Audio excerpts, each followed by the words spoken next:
The following is a presentation of iRacing on PTRTV. We'd like to thank all of our channel partners for their support.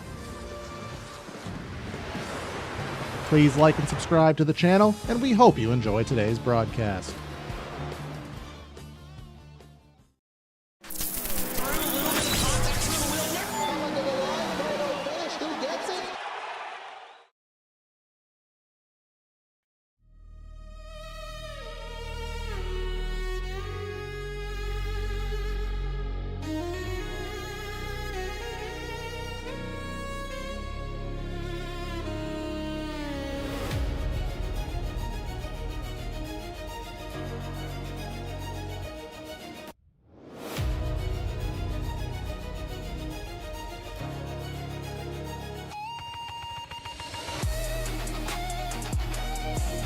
At the conclusion of the 2025 area season, drivers look for the opportunity to get revenge, make changes, and seek opportunity to better themselves in the upcoming season.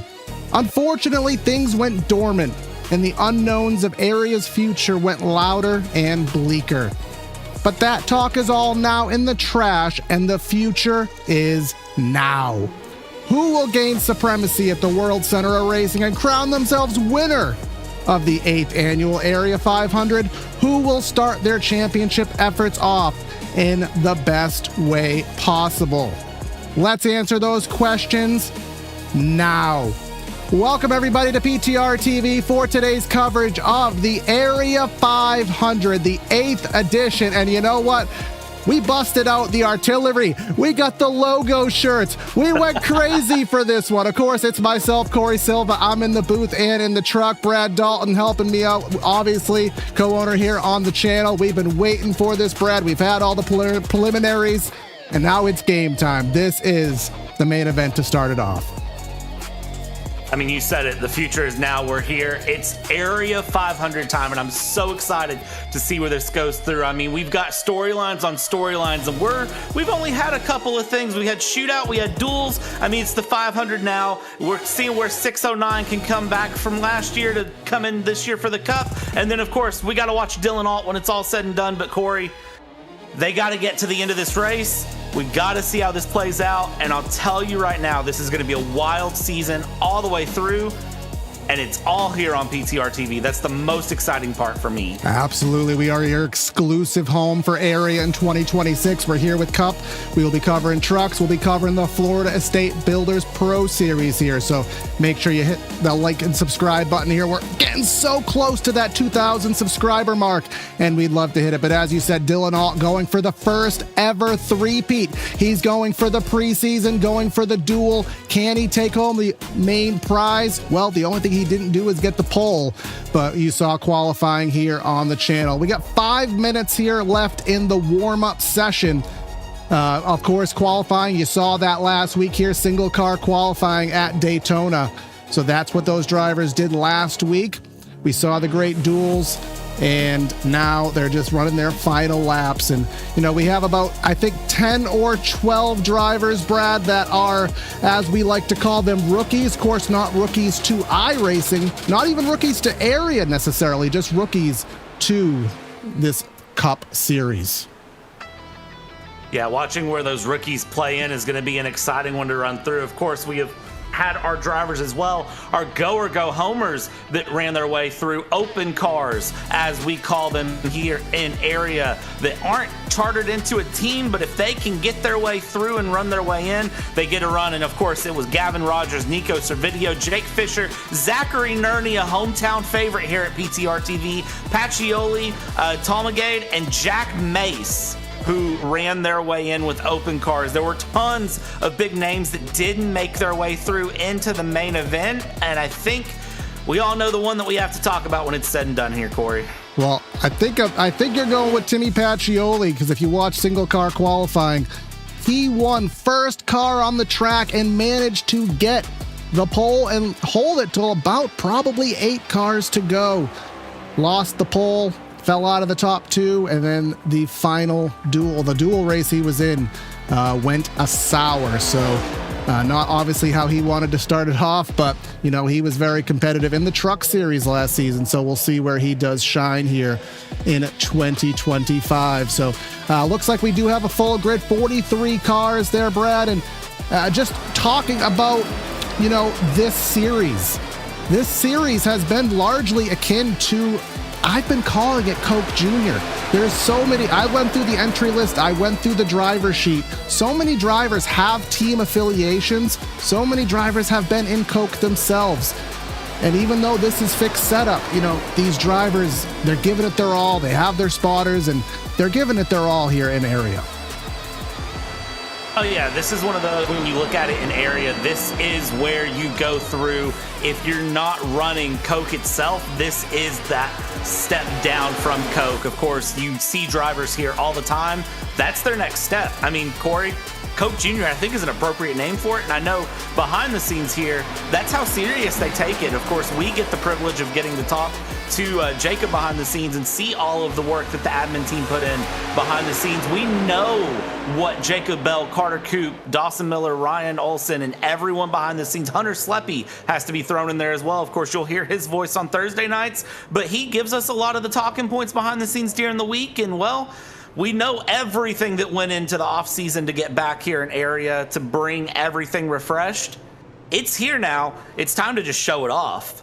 Absolutely. Time to show it off. And, you know, a lot of these drivers are going to be running in more than one campaign here this season. So they'll be going for the prize here in the Cup Series, but also getting in the ever so competitive Florida State Builders Pro Series, and that, as we call it, O'Reilly Auto Parts car now, which many drivers say is the best car on the sim. And, you know, I'm going to put my hat in the ring there, but some major changes just underwent into that car, so drivers will have to learn it. But we do have to do some of the channel maintenance here. So again, if you have not hit that like and subscribe button, help us out here. It helps the leagues out. It'll also help you to remind yourself to watch here these up and coming races here in area and our other series here. Help us get to 2,000. Heck, maybe we can even get it done here by the end of the show. I think we were 30 short, so that would just be a mark that we have been striving for. But because this is a very, very important race, Brad, what more should we do than to start the Area 500 off with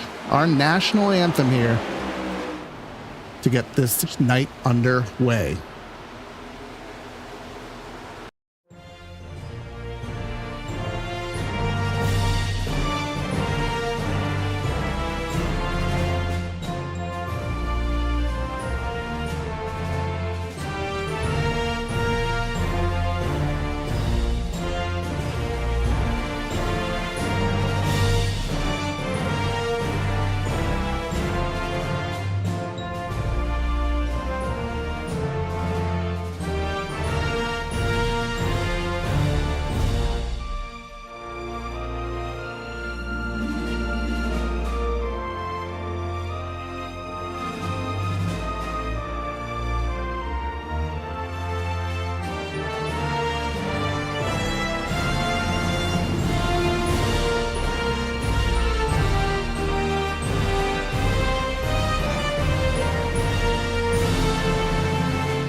And what better way to start off at the world center of racing than to pay homage to our country here on this gorgeous March evening here on PTR TV. We appreciate everybody in chat, and some of you are ridiculously generous. Of course, we are ever so grateful for that. But we want to thank the Studio Temporary here for their part in bringing area back to you here in 2026. And Scott Fuller, the owner of that company, going to give the 4 most famous words in motorsports. Good evening, everybody, and welcome to Season 8 of Area iRacing. My name's Scott Fuller. I run the Studio Temporary, and I'm proud to be this year's primary sponsor of the Area iRacing Cup Series. To each and everybody out there, I wish you all the best of luck this season, to the drivers, the teams, the sponsors, and especially those who are in charge of y'all's internet. I wish y'all the absolute best this season. To each and every one of y'all out there sitting on the grid, gentlemen, Start your engines.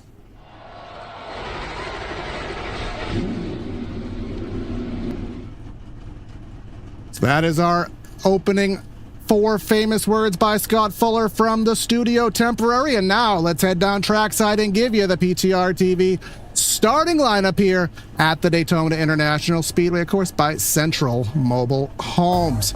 Starting today's race off from the front row is going to be none other than the likes of Jeremy Miller with Adam Cabot here to the outside of row number 1. We got Dylan All in 3rd, Liam Sheen going to be in P4. P5, we have Van Drugman with Garrett Grant, fabulous starting spot there, going to be in 6th. 7th, we find Cole Hooper with Logan Helton in 8th. Rounding out our top 10, Brad Frankie Barroso and Michael Curhan in the number 24. Moving on from there, we go Lucky Ducks Motorsports in P11 with John Forbes Jr., Ryan Swan, the Fayetteville, North Carolina native blue tip pool machine in 12th place. P13, it'll be Philip Groner here and Jake Fisher, who is outside in P14 for Coast to Coast. P15, Seth Noel with Solar Flare and Jacob Bell, of course, the boss man himself in P16. P17, Seth Berger with Berger Arts Motorsports and Josh Cottle will round out P18 here. 10th row on the run, Patrick Moose and Bryce Sinasak finishing things out for the top 20. Mr. Nerdy himself there in 21st. In 22nd, Gavin Rogers. We find Jake Nichols, a big name to watch out for, in 23rd. We have Jacob Harberts in 24th. Christian DeBoer, 25th. Joseph Causey, a PTR-TV name you'll recognize here, in 26th. Douglas Newbigging, Lucky Duck, in 27th. Zach Carr, 28th. Max Service, the Canadian native, in 29th. And then Mr. David Brown in 30th. 31st here on the night, we'll find Travis Beckner, the Hendry County native himself, with 32nd place here on the night, going in to Reese Schaefer. Brad Slaughter Jr. and Kwame Scott round out the next row here with Justin Anasogak and Connor Horn 36th place. AJ Stravato finds 37th with Sebastian Marin from Puerto Rico in P38. Tyler Nichols will round 39th. David Weishart in 40th, and the final 3 cars on the grid, 43 cars strong. James Scioli, Rocky Boyd III, and caboose on the field will be Drew Jua from Woodstock, Georgia with LVV Racing. That will be our starting lineup here today for the 8th annual Area 500. I did point out, of course, that there are a bunch of partners here that do help out with Area, and those are going to flash by on the bottom right of your screen. Rick's Hot Sauce, Shop Area, iRacing.com, Blue Tip Pools there, amongst others. So again, always check out the partners here with this series. Our race details here on PTR TV as follows. We have 100% fuel load, fixed setup series, 4 sets of tires in the pits. That won't come into play too much here today, if at all. And if we do need overtime, Brad, we have 3 attempts of them. Did need them the other day, but whether they happen again, we'll find out. Yeah, this is going to be one of those that you look through and we kind of see how things go. It's 100 laps of action coming up here, 250 miles around Daytona, and the keys to the race, I tell you right now, I have my theory of the key to the race is survive to lap 99. That's the first thing I'm going to say here, Corey. If you make it to lap 99, roll the dice going to lap 100. Anything can happen. Yep, and of course, one of the other big factors here today is teamwork, because there are so many affiliations, not just with your direct teammates, but also your satellite teammates here in Area. So you'll have to make sure that, you know, you're playing your P's and Q's here. But at the end of the day, Brad, as we saw many a time in the shootout and in the duels, at some point you have to drop everybody for yourself. We saw a lot of teamwork, but at the end, we saw a lot of crazy moves as these drivers had to fight for what is theirs and not ours.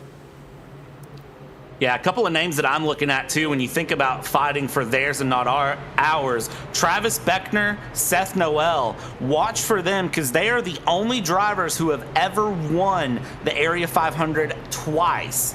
Travis Beckner won season 3 and 5. Seth Noel won season 4 and 6. And they are drivers that would love to be the first time to go 3. And also, I want to note, 2 Area 500s have gone with no caution flags. 4 of them have gone with overtime. Only 1 of them finished in regulation with a caution. Now, for some people, I was one of them. We do have to just kind of give the mathematics here of this statement, where this is not a 500-mile race. It is a 250-mile race, but let's be real, 500 sounds cooler than 250. So we are going to be doing 100 laps here today, probably in the vein of 2 pit stops for fuel. Again, I don't expect tires to come into play here. It is Daytona. There is a slight more emphasis on handling here, but again, shouldn't be a big deal. Our Florida weather as follows: 73 in the air, 94 track temp. That's my favorite number. 1 o'clock virtual time. Should have no lights here today. This will be a day race, as Daytona Premier races should be. Super excited to see how these cars roll through here. New teams, new everything. I mean, it's just the energy is here. Area Cup is back. Area is back.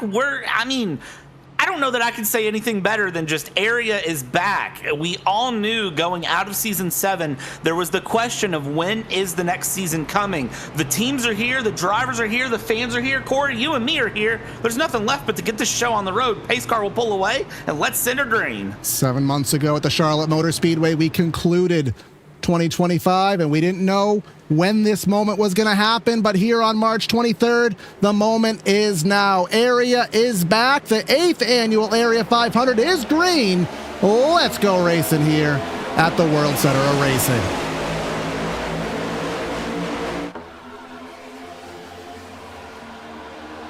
It's a great run off in the front of the field, holding 2x2 stationary, about as you would expect here on the race start. Nobody looking to do anything too crazy yet here on lap number 1 into turn 1 and 2. Miller and Cabot leading the run here, going side by side, and still 2x2. Nobody's going to think about that third line yet. I lied. Maybe Rocky Boyd wants to pull the trigger all the way back in 40th place. Well, we'll see what happens there, as we did see Adam Cabot there in the number 17 decide to go to the outside of the racetrack right here. You see that third lane back there. There's that big question, Brad, of patience versus track position. It's so important here to be up front. It's so important to also ride in the back, because you don't necessarily want to be in the big one if it happens. So we'll see how these drivers choose to play that balance here. Looks like we are not being too patient at all. Garrett Grant right to the back bumper of the 17.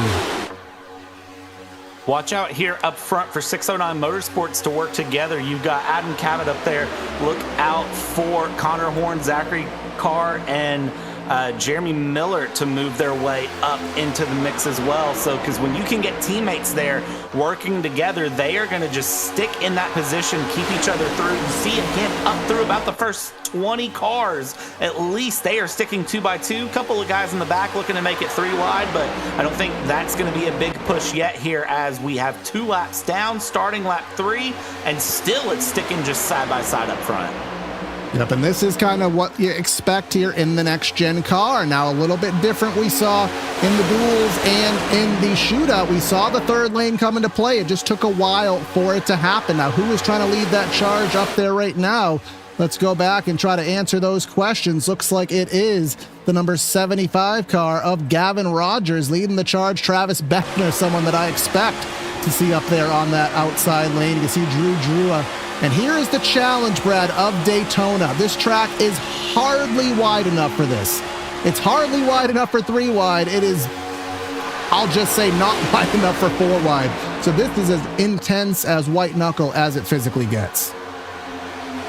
You say it's not wide enough for 4 wide, but we've seen people try it, and we've seen how that goes here. Gavin Rogers, a rookie. This is his first area start. He was one of the open cars who had to race his way in here, and he's got great company up there behind him, holding along as they work the line. And you see that middle high line there splitting itself off through, and everyone's kind of trying to make the decision early on. Where do they want to be? Where do they want to go? And you see everyone trying to get a little bit of air. There's the 84 jumping up. That Jake middle Fisher. line stalling out a bit there. Jake Fisher right behind the number 20 car. That is the Blue Tip Pool Builders, regarding one of our series sponsors here, Ryan Swan, trying to give that outside some momentum.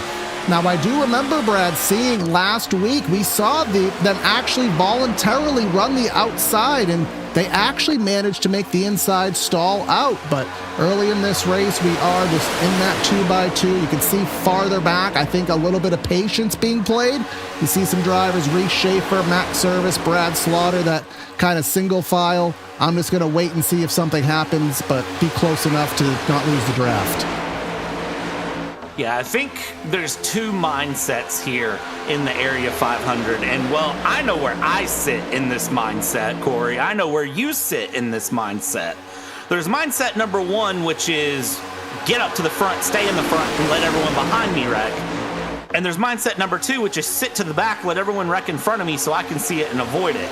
I feel like you lean towards mindset one, and I am more of a mindset number two. Both are right, but one of them is going to guarantee you a win. The question is which one. Like, the worst thing is when you drive, in the position of some of those drivers in the back right now, but then the wreck never happens. Maybe this is one of those caution-free races that you alluded to that have happened in area history, as we do seem to have some three wide a little bit further up than we've seen, but it absolutely stagnated. Logan Helton cannot do four wide, Bryce Senesac. You just said, Brad, it's big enough and we've seen it. Well, Senesac, whether voluntarily or not, gave it a stab. And luckily, the drivers behind him chose to play nice. That absolutely killed the momentum there up top. Yeah, that hurt that top line. And again, you can see, though, once you get past the three wide, that two wide is a much more comfortable run.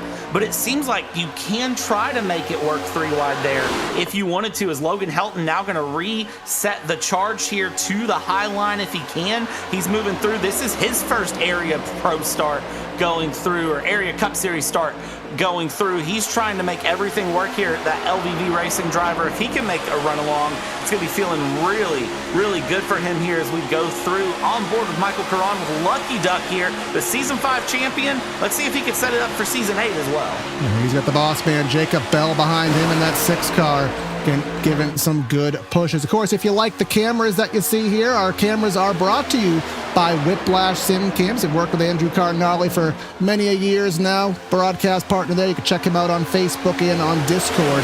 If you like the views that you see, perhaps he can work with you on something there. But looks like that third lane stalling out. Logan up there to the outside, but maybe 7-8 cars deep right now on that outside. Now a little bit of steam from the 36, Kwame Scott up there. Someone who currently is an IndyCar, Thrustmaster IndyCar Series driver for 2026, was a Coke driver in 2025. Certainly somebody that knows how to get it done here on a big stage. Yeah, Kwame Scott here, up 18 places so far on the day and rising. A couple drivers that I'm looking at who have lost significant places. Ryan Swan down 23 places and continuing. Douglas Newbigging down 12 places. Max Service down 12 places. Brad Slaughter Jr., last car on the field, has lost 10 places here. Big gainers of the day so far, only a few laps into this race. I mean, we've had drivers move up considerably. I'm looking at the likes of Sebastian Marin up 19 places. Drew Jua up 20 places and counting as they keep shuffling around here through the pack. So, I mean, we're early days, but already you're seeing some names make big moves early on. Absolutely. Like you said, you want to have that track position just in case maybe you're trying to get to some of your teammates here, so that way you can just be there when the need arises. I mean, pit stops I don't expect anytime soon as Liam Sheen drops to the bottom, but maybe see those around 35 to 38, maybe lap 40. Of course, you're going to burn less fuel running in the middle of this pack, but either way, it's going to be 2 stops however you dice it here. And speaking of dicing, this is what we saw in the shootout. This is what we saw in the duel. Playing traffic cop, playing elevator up front, dropping lanes. And look at Mr. I want the three-peat going there on the outside lane, Brad. Dylan Alt very clearly has Daytona figured out going through, but when you're facing off against Liam Sheen, you got to be a little careful here. Liam Sheen, 5 starts, 1 win, 1 top 5, 1 top 10. So when you look at that rookie of Liam Sheen, and I almost feel bad calling him a rookie there with Nexus Esports, but he is a quick run driver here. And hold the phone, Brad. This boy's 17 years old? Listen, there is some impressive young talent coming up through the field. I hate to be the bearer of bad news, Corey, but we are the old men in the booth. I do know one of our friends, someone we have an acquaintanceship with is DJ. EJ did a video on Chris Sherburne there, the old guys. They can still get it done, but it's harder than it's ever been. And obviously the inverse is clearly good with those newbies, young boys. Jacob Bell leading the top charge here, our area boss man, trying to make something happen. I mean, run with the boss. Let's see where it gets you. Right now you can see Logan pushing him nearly into the fence there. Jacob struggling there with the momentum. The 80 car, Jacob Herbert's now to the inside.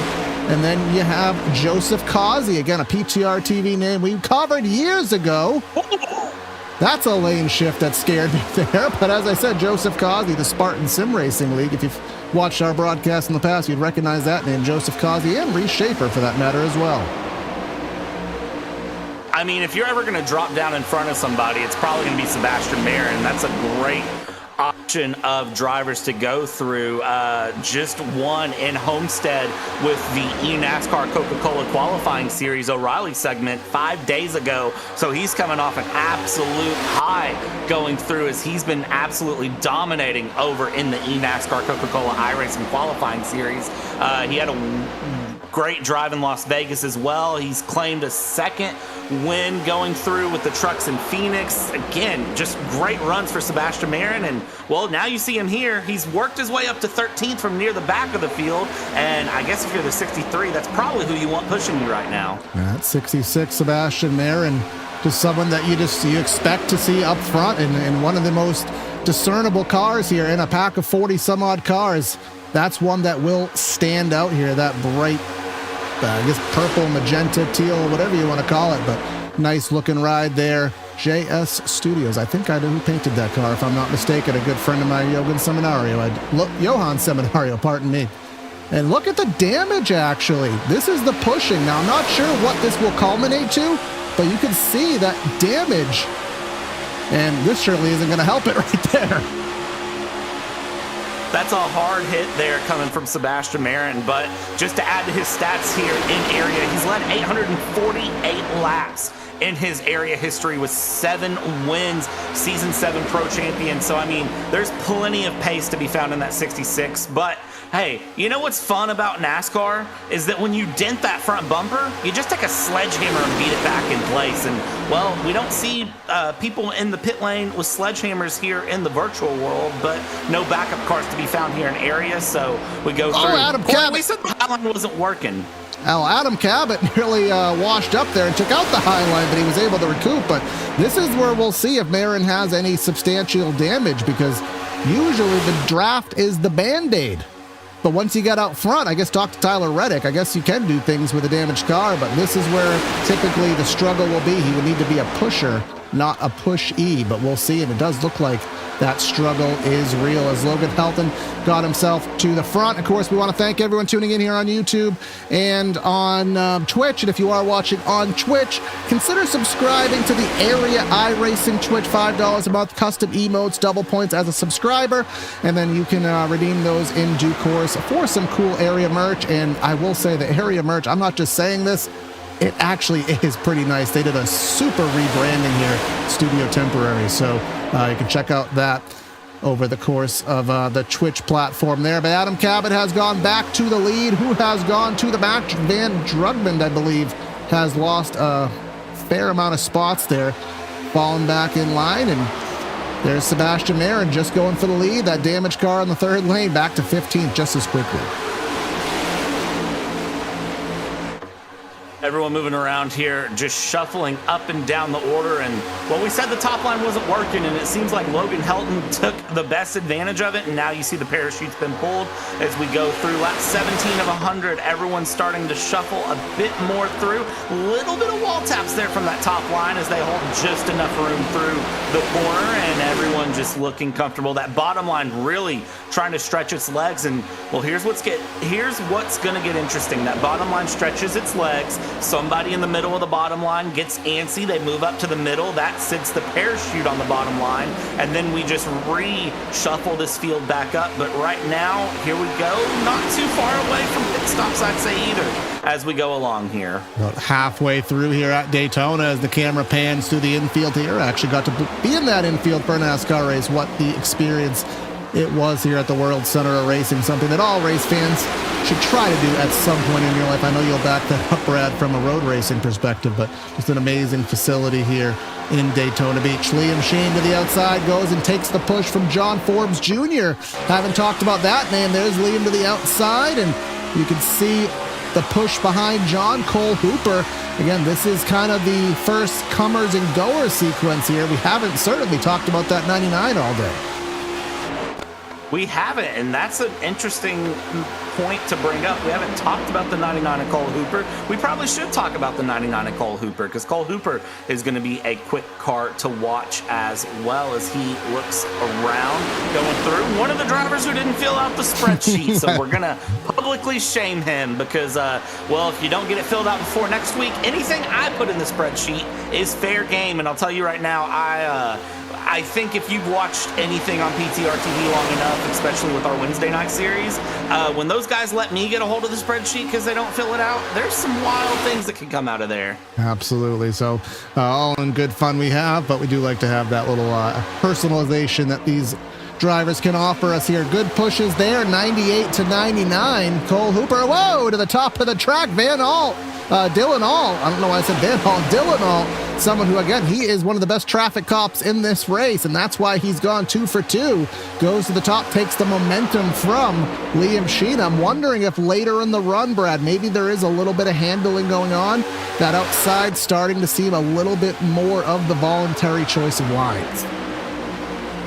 It is, and I don't think it's a bad choice of line. I don't like to be in the middle. I prefer to be on the low line personally, but the high line does seem to have some momentum building into its favor. I like to be in the low line because if something comes up, I can dive to the inside and escape it. I don't like being on the high line because the problem is, yes, you have the speed, you get the run, but if anything does happen as Adam Cabot gives a good hard shove to the 98 down the corner, that's a bump drafting mid-corner. That's a choice. That's a choice decision there to try to get some pace going, and Sheen able to really take it there and hold on. Well, that's just the thing that you cater your driving to those around you, and in a field stacked as this, you can afford to make kind of a riskier call with who you race. You know that they can handle it. The strength of field in this race, I don't have it right in front of me, Brad. I'm sure you probably do. It's just a ridiculous number with the talent we have, and you know, certain official series or certain series, you're not going to make those bumps, but you know, most of these drivers can handle it, and you gotta turn that notch up if you can. Strength of field for everyone is ridiculously high. I don't have the official number myself, but I'll tell you right now, it is very well up there going through. Everyone showing their skills as they go along. Watch Sebastian Marin in the middle going through here. All right, well, there's your answer. Over 5,000. That was at least my guesstimate, and I'm glad to see that that was right. Well, there you go. We'll kind of talk about that a little bit more, but we're about 1/5, and oh my goodness. Again, that is an elevator move. That's even more so than we've seen by Dylan Ault. That's Rocky Boyd there. And now is that Marin, who, remember, he was just 15th. Now he's on the bottom. He was 15th up top. Now he's 4th, 5th in the middle. And is that Travis Beckner, our Hendry County Motorsports Park flagman? He has found himself, at least for the time being here, in the middle of this hornet's nest. And you can see in the back of the shot, we still have those 7, 8, 9 cars. You can see, who is that? Jake Fisher, Service, Reese Schaefer, Jake Nichols, James Scioli, Connor Horn. We still have that. Yeah, I'm not ready for this tribe. Just hanging in the back. Sign me up for that. I'm not ready for this tribe because that's exactly where I sit. Rocky Boyd also said earlier in the racing chat, in the driver's chat, he said, I I am a rock, so sorry in advance. I don't know exactly what he meant by I am a rock, but very clearly he has found his way up to 4th place. Again, as a reminder, Rocky Boyd started near the back of the pack, and he has absolutely gained his way up 38 places on the day and counting. Well, I take a rock to be I'm going to fall through the field as quickly as possible, but apparently it has a positive connotation there. Jeremy Miller, he took the lead, and he got a huge bit of real estate between him and the next car, Liam Sheen, to the inside, and that worked to his detriment here. Of course, if you like what you see, next week we will continue our area series in the state of Florida down at that Homestead Miami Speedway. I thought you said Sebastian Marin just won there, so he'll be comfortable as he changes lanes to the middle. All 3 series will be at Homestead Miami, a very fun multi-groove track, so keeping that Florida tour alive. If you like what you see, stay tuned for us next week as well, all here on PTRTV. But we're about to hit 25% distance here, coming through lap 25. We have been clean, we have been green. Let's see if it continues. I think what gets really exciting for me looking at this area schedule while these drivers go through is the fact that you have to remember that all 3 series, their team owners get to put in votes into tracks and into the schedule. So while the first couple of weeks do stay true to the nature of Daytona, Homestead, Las Vegas, your first 3 weeks starting in week 4, all 3 series kind of spread off and start doing their own tracks. Some of them still overlap, some weeks are the same, but there's several weeks where we don't see the same cars going to the same tracks. For example, week 10 I'm looking at all the way in mid-June, Daytona Road for the Cup Series. That's going to be a fun one, but it's Milwaukee for trucks that week. Or, example, another one, Richmond is the penultimate race in Cup. Truck and Pro, they go to Wilkesboro. And then you just shuffle things up more like that. Sonoma for week 4 is going to be a good one as well. Yeah, Daytona Road, of course, that NASCAR chicane they built and only really used it for 2 years. I think COVID and maybe 2021.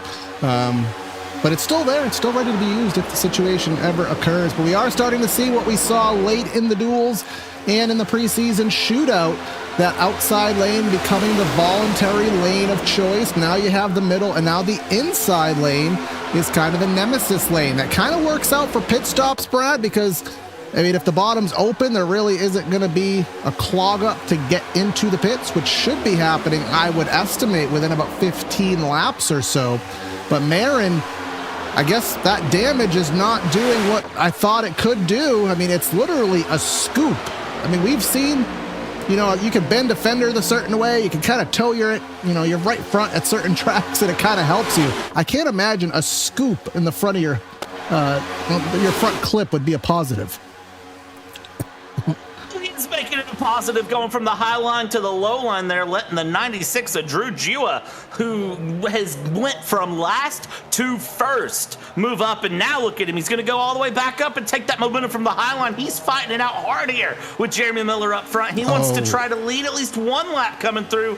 I don't like how this is going, Corey. I know these guys are racing hard. They're going through. We're approaching lap 30 of 100, and, well, these guys are racing like there's 5 to go right now. I thought I saw a whispering of 4 wide for a super brief moment in time, but luckily, you know, we've settled out back to a paltry 3 wide. But Liam Sheen, how many laps has he led in this race? He's been a prime factor, and he's, well, 3.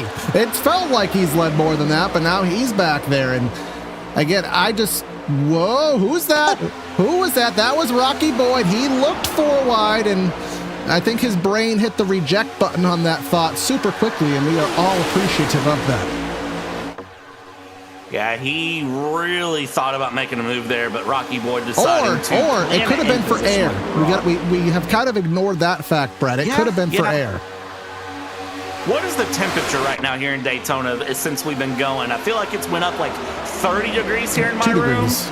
Let's not talk about that. So one of the things that we haven't talked about, Corey, that I guess we do need to talk about is the fact that running like this nose to tail over and over and over and over again for multiple laps here around in Florida, I mean, the cars can get hot, and what do you have to do when the cars get hot? You got to find a way to get air into them, cool, fresh air in. So sometimes you do have to slightly dip out of line. So you'll start seeing these cars later in runs purposely decide to dive out of line just so they can cool the car off. Yeah, you get that tandem style drafting where you just lock bumpers, as we've seen so many times, and we'll continue to see it. You can see Beckner to the back of Logan Helton there. That's that kind of drafting that will shoot that radiator temp right through the roof, and then you have to back off. I believe, if the physics of my brain work, I believe going to the left cools the car off and going to the right, so you'll see sometimes drivers askew down below the line. They're not gaining position, they're just getting some clean air into their radiators as we now hit lap number 30 here. Race flying by, about 55 minutes of racing if we run this green flag. And pit stops, Brad, have a tendency to break up packs. As we go back about 2008, 2005, in that ballpark, NASCAR had lesser fuel cells to try to break up the pack racing. So you'll have drivers pit, there's drivers who enter better, drivers who exit better, and you have, instead of a big pack, you have 5 cars, 6 cars, 4 cars. With the skill level in this series, I think we're going to enter in a pack and we're going to exit the same way. I think the big thing is we're going to enter in chunks of teams. I don't think every single car is going to come down at once. I think they're going to try to stagger it a lap or two through the teams. And I think right now, all of those teams, I'm looking in Discord here, and I'm looking at all of these teams sitting in their chats, and they're all, I guarantee you, talking about where are we at with fuel, what can we do, how are you feeling? And they're going to come down together. I don't know which team will be the first one to go, though, is the thing. And remember, some of these teams, have some kind of secret partnerships, affiliations together. So if you watch through, you might see 2 or 3 teams come down together. And that's because they're all talking to each other. Liam Sheen got back to the lead. Marin was in the middle, went to the top to take that momentum. Now Jeremy Miller, Drew Jua have a head of steam in the middle. And of course, Mr. Wannabe 3-time Dylan Ott going to the bottom with a push from Adam Cabot. Do have to be transparent. I don't know if that's Cabot's intended scheme, but I tried, so either way is what it is. We did our efforts there, but they're making that bottom. Well, they're trying to make it work. It is not working. Another one of our channels, our league sponsors, Hendry County Motorsports Park. You'll see that on Travis Beckner. Remember, he was up front a little while ago. Now he's back at about 20th. You can check them out, HendryRacing.com. We don't have the next up-and-coming race there at Clueston, Florida, at the southernmost dirt track in America off Highway 27, but if you check it out, HendryRacing.com, a lot of good racing to be had there.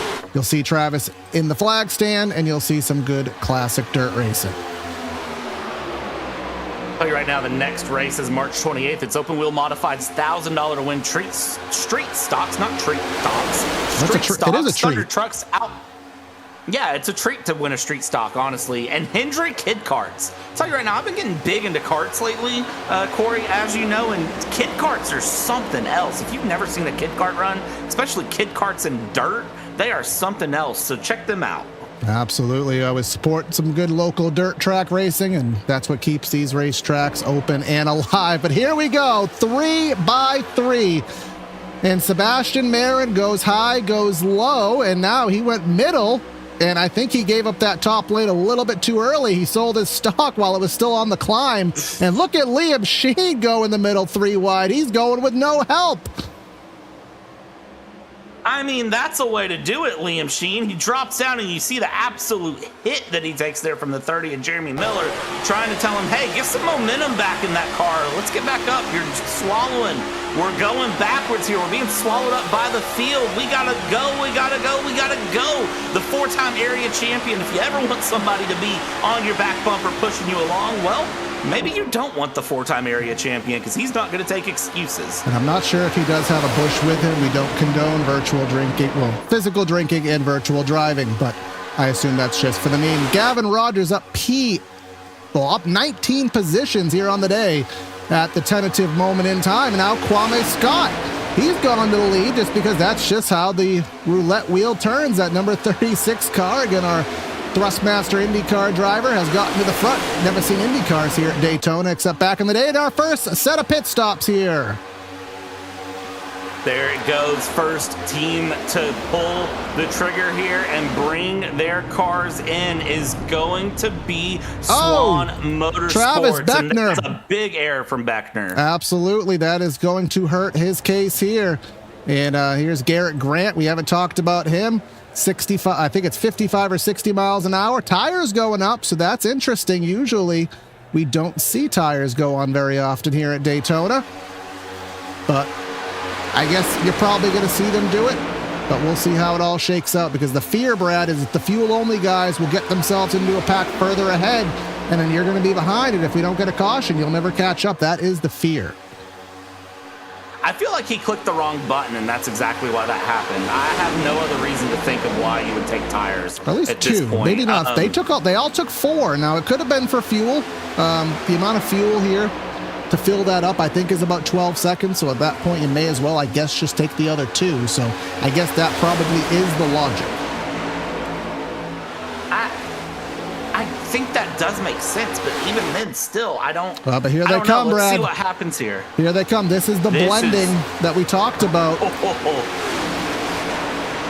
And they pit a few laps early, too. I think that is one important thing to note. They pit a few laps earlier than Brad they really Slaughter need just to. choked up the inside lane here because they're fighting to stay on the lead lap. Now, no leaders are pitting right now, but here comes just a little bit ahead. Here is a foursome of sorts. That is Garrett Grant, Jacob Bell, Ryan Swan, and David Weishart, our Season 1 champion. So they are fighting to stay on the lead lap.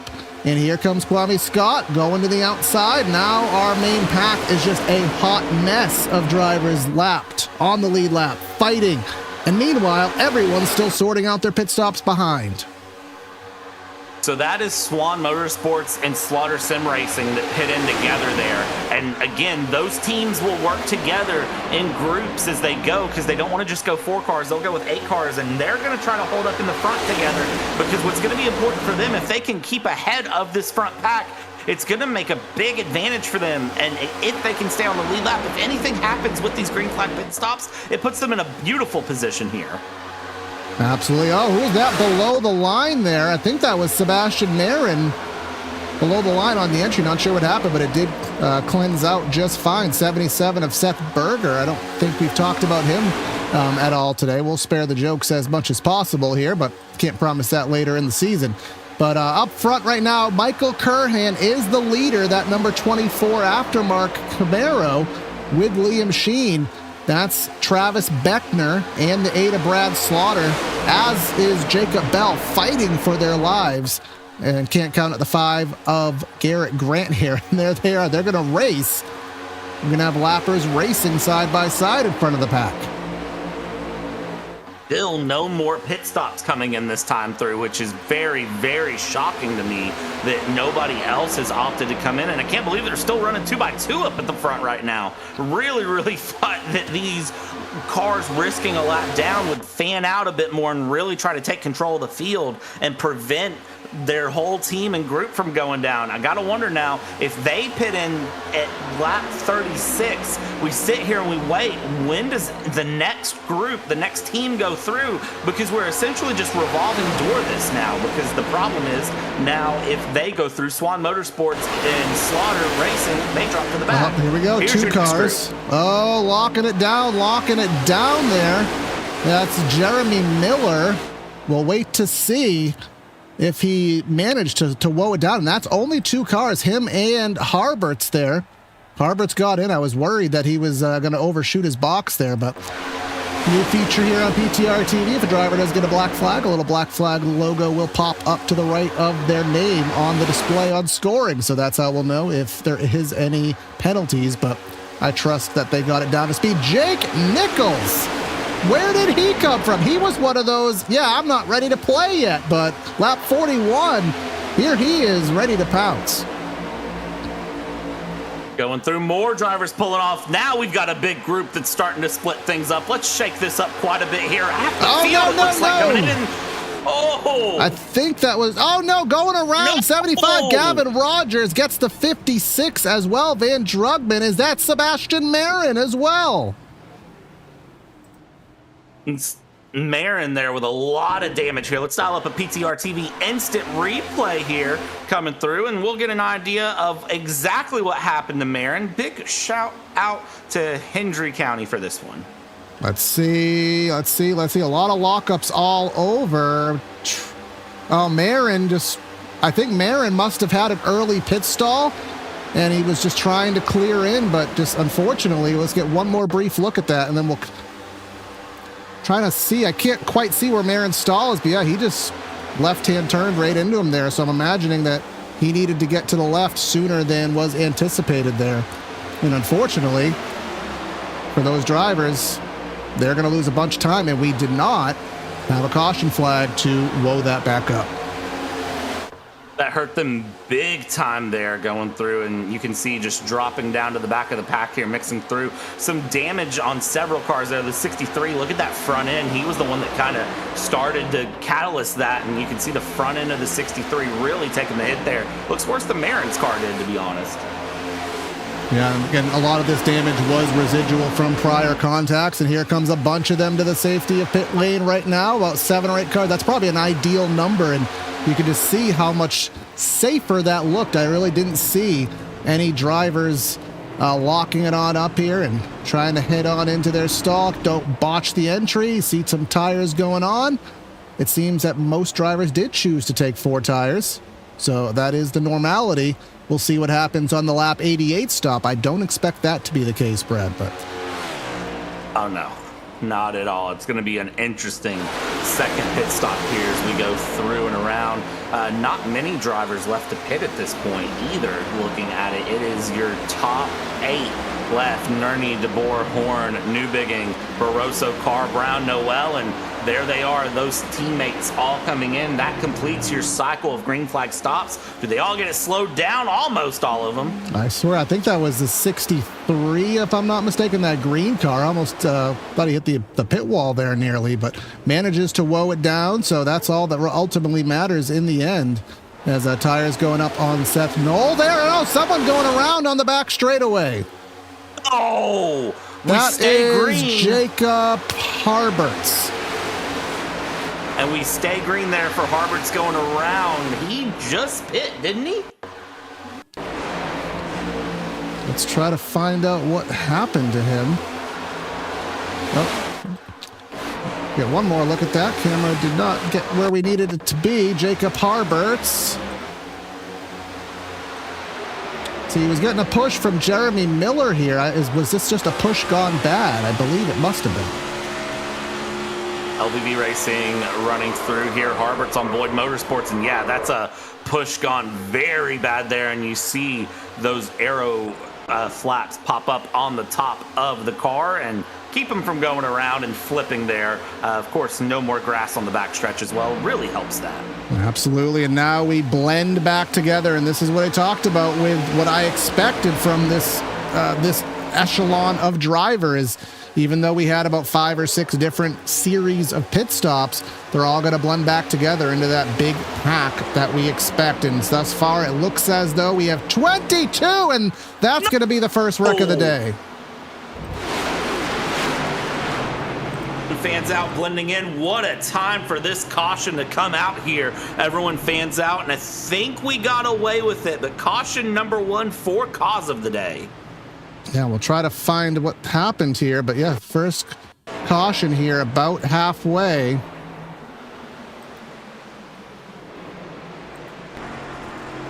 Now let's get a good look at it here.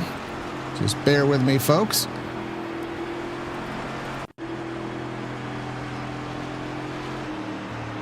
What a time for that to come out too, as cars were coming out of the pits. I mean, that makes it much more difficult. That happened up at the front of the field around the 47. The Boyd's Automotive number 47, I think, is where that one kicked off. So we're gonna wait for a push our gone wrong from Rocky Boyd. We're gonna wait for our everything to sift on through here, and then we'll try to find out what happened there. But let's try to figure out what happened in terms of where we stand now timing wise, and then we'll get to a replay of that wreck. Michael Curhan up front. This will help all those drivers, Brad, that have damage, because they will be able to use this caution to probably fix that damage, assuming, of course, that they want to, assuming that they want to spend that extra time in the pits and lose track position. They can use this as an opportunity, of course, to maybe get those front bumpers pushed back out. Yeah, it's definitely a good option. Let your team get under there with some sledgehammers going through. Some drivers that took some damage in that. I think Sheen is going to want a fresh pair of pants and a fresh set of tires possibly after that, because he had a scary moment in that spin. I'm just looking through. I'm doing some mental math here, Corey. I'm trying to see if anyone's gonna gamble in the ultimate gambling way, and if anyone wants to do it, it's gonna be the group that just had come out of the pits, starting with Nerney, DeBoer, Carr, Sinisak. That's gonna be your group to gamble, because as we look at this replay, they were just coming out of the pits. I don't know that they can make it to the end on fuel if they go, but I don't know. Dylan Alt there in that 47. Yeah, just got the push from Rocky Boyd, and then the 13 car, just really an innocent bystander in it, and that was really it. Nothing really substantial, just a bad bump. But now back to live pictures here, and you can see a bunch of drivers in the safety of pit lane. Again, this is an opportunity. You can't make it to the end from here, but you can fix damage, you can top off. You never quite know when you're going to need that last little ditch of fuel, Brad. Maybe instead of getting 3 gallons at the end of the race, maybe you only need 1. Yeah, nobody can make it to the end here unless they did the most ridiculous saving on the planet, but you see everybody taking advantage here for topping up on the fuel to give a little bit more time in, or a little bit more room at the end for them to be able to gamble here at this point. So everyone rolling out here in order, and this is going to be a nice little breather for everyone as well, coming in right at about halfway. We don't have a stage here in area, so you could almost call this a pseudo halfway stage, giving everyone a second to sort of refresh, shake things out, because it's been intense 48 laps of racing. Absolutely. And like I said, that's probably the best thing that can happen out of this for most of these drivers, is the ability just to let their hands off the steering wheel and maybe grab a sip of that drink, just be able to assess with their team, figure out who's where, who has damage, where are we going to be for the next 50 laps of this race. Because again, you'll still need one more pit stop. Just to summarize where we stand, every driver in this field is still in the race. You have 3 drivers, Sebastian Marin, you have Jacob Harbert, you have Dylan Alt. Again, he probably is the worst of the bunch right now in terms of damage. But trying to, you can see that right front. Look at that right front wheel, Brad, out in the air. Now, you might be able to get away with that in the draft, but if you're wanting to go for a three-peat, going to have to sort that out. But he's going to have to get rolling. That pace car is there. I don't think he is going to get rolling here, unfortunately. Unless I think he is going to stay. It could be required damage. No, there he goes. There he goes. And we are on 1 to go right there. When those ticker, and I saw a couple cars be cheeky and roll into the pits there going into 1 to green. So I think a couple guys trying to opt for that last second splash and dash here, or maybe that last second bit of repair if they can. Oh, we got drivers coming in, drivers coming out there. That was the 70 of John Forbes, 55 car, Christian DeBoer there. Almost had an incident there in the pits, but again, that little top off and the way that does work, they will end single file. They'll have to catch back up, but they'll do that with success. Again, Jake Nichols, one of the superstars of this series. I mean, he's had an amazing resume, and of course, we covered him last season in the Florida State Builders Pro Series, and that's just that series alone, let alone, Brad, what he's accomplished here in the Cup Series in years past. Yeah, Jake Nichols, a driver to really, really keep your eyes on, because he can be quick. He can be feisty here, the Solar Flare Racing driver. Average finish in the series, 6th place, 466 laps led, 3 wins, 10 top 5s. Average finish of 6th. I just want to let that sit in for a second, because that is an amazing run for the 73. Can he get win number 4 here on the day? He's certainly going to try. Absolutely, certainly going to try. And that car still in a very good state of being right now, which is the most important, because a lot of drivers cannot say that. So coming off of the corner right here, turn number 4, we'll get ourselves going for the first restart of the race here at Daytona in the 8th annual Area 500 in the Cup Series presented by the Studio Temporary. Coming off 4 here, Mustang in, Curhan and Nichols. Let's get going here. Halfway done, halfway to go. Bottom line got away well there going through, and you saw Nichols on the top not getting away nearly as much there with Cole Hooper. He dropped to the low side early on as they go, so he has decided that he wants in the low line to hang out single file through top 3 all there on the bottom. Make it 4th place on the bottom with James Scioli as well as they go through, and well, we'll see how quickly do they decide to go 3 wide, I guess is going to be my follow-up question on this one. Well, you're going to have a lot of drivers as well trying to figure out what their cars are capable of at this point in the race. Again, so many drivers who have had residual damage. We saw about 3 or 4 drivers spin out, no cautions, drivers there in that wreck, Dylan Alt in the number 13 car having those issues. So we'll see who still has what. That was Josh Caudell in that 13 car that we saw receive a little bit of that damage, but he's back there in 28th. Up front, you have a big drop to the bottom. Cole Hooper there with the dunk, pushes that through there and goes to the bottom, takes the lead for the time being. Leaving on the outside lane, is that Philip Groner? Is that the first time we've said that name here in the broadcast? It is the first time we've said Philip's name other than the starting grid here. So for Groner, he's going to be running his way through, seeing where he can move forward as he holds on. And look at the shuffle on the field. It's been a big shuffle up and down for everyone as they've gone through. But again, we're only on lap 51. We're halfway home, but that's a long halfway to go here. 125 more miles of racing, minus 5 miles, so 120 miles of racing left to go here at this point. A lot can change in that time frame here for the Area 500, and Reese Schaefer leading up in the front right now. We'll see if he can hold that 97 up there. Yeah, this racing is absolutely hot and spicy, and other things that are hot and spicy is Rick's Hot Sauce. For some of the best hot sauces in South Florida, you can try Lokahatchee Classic, Golden Garlic, Palm Beach Pineapple, and South Beach Heat.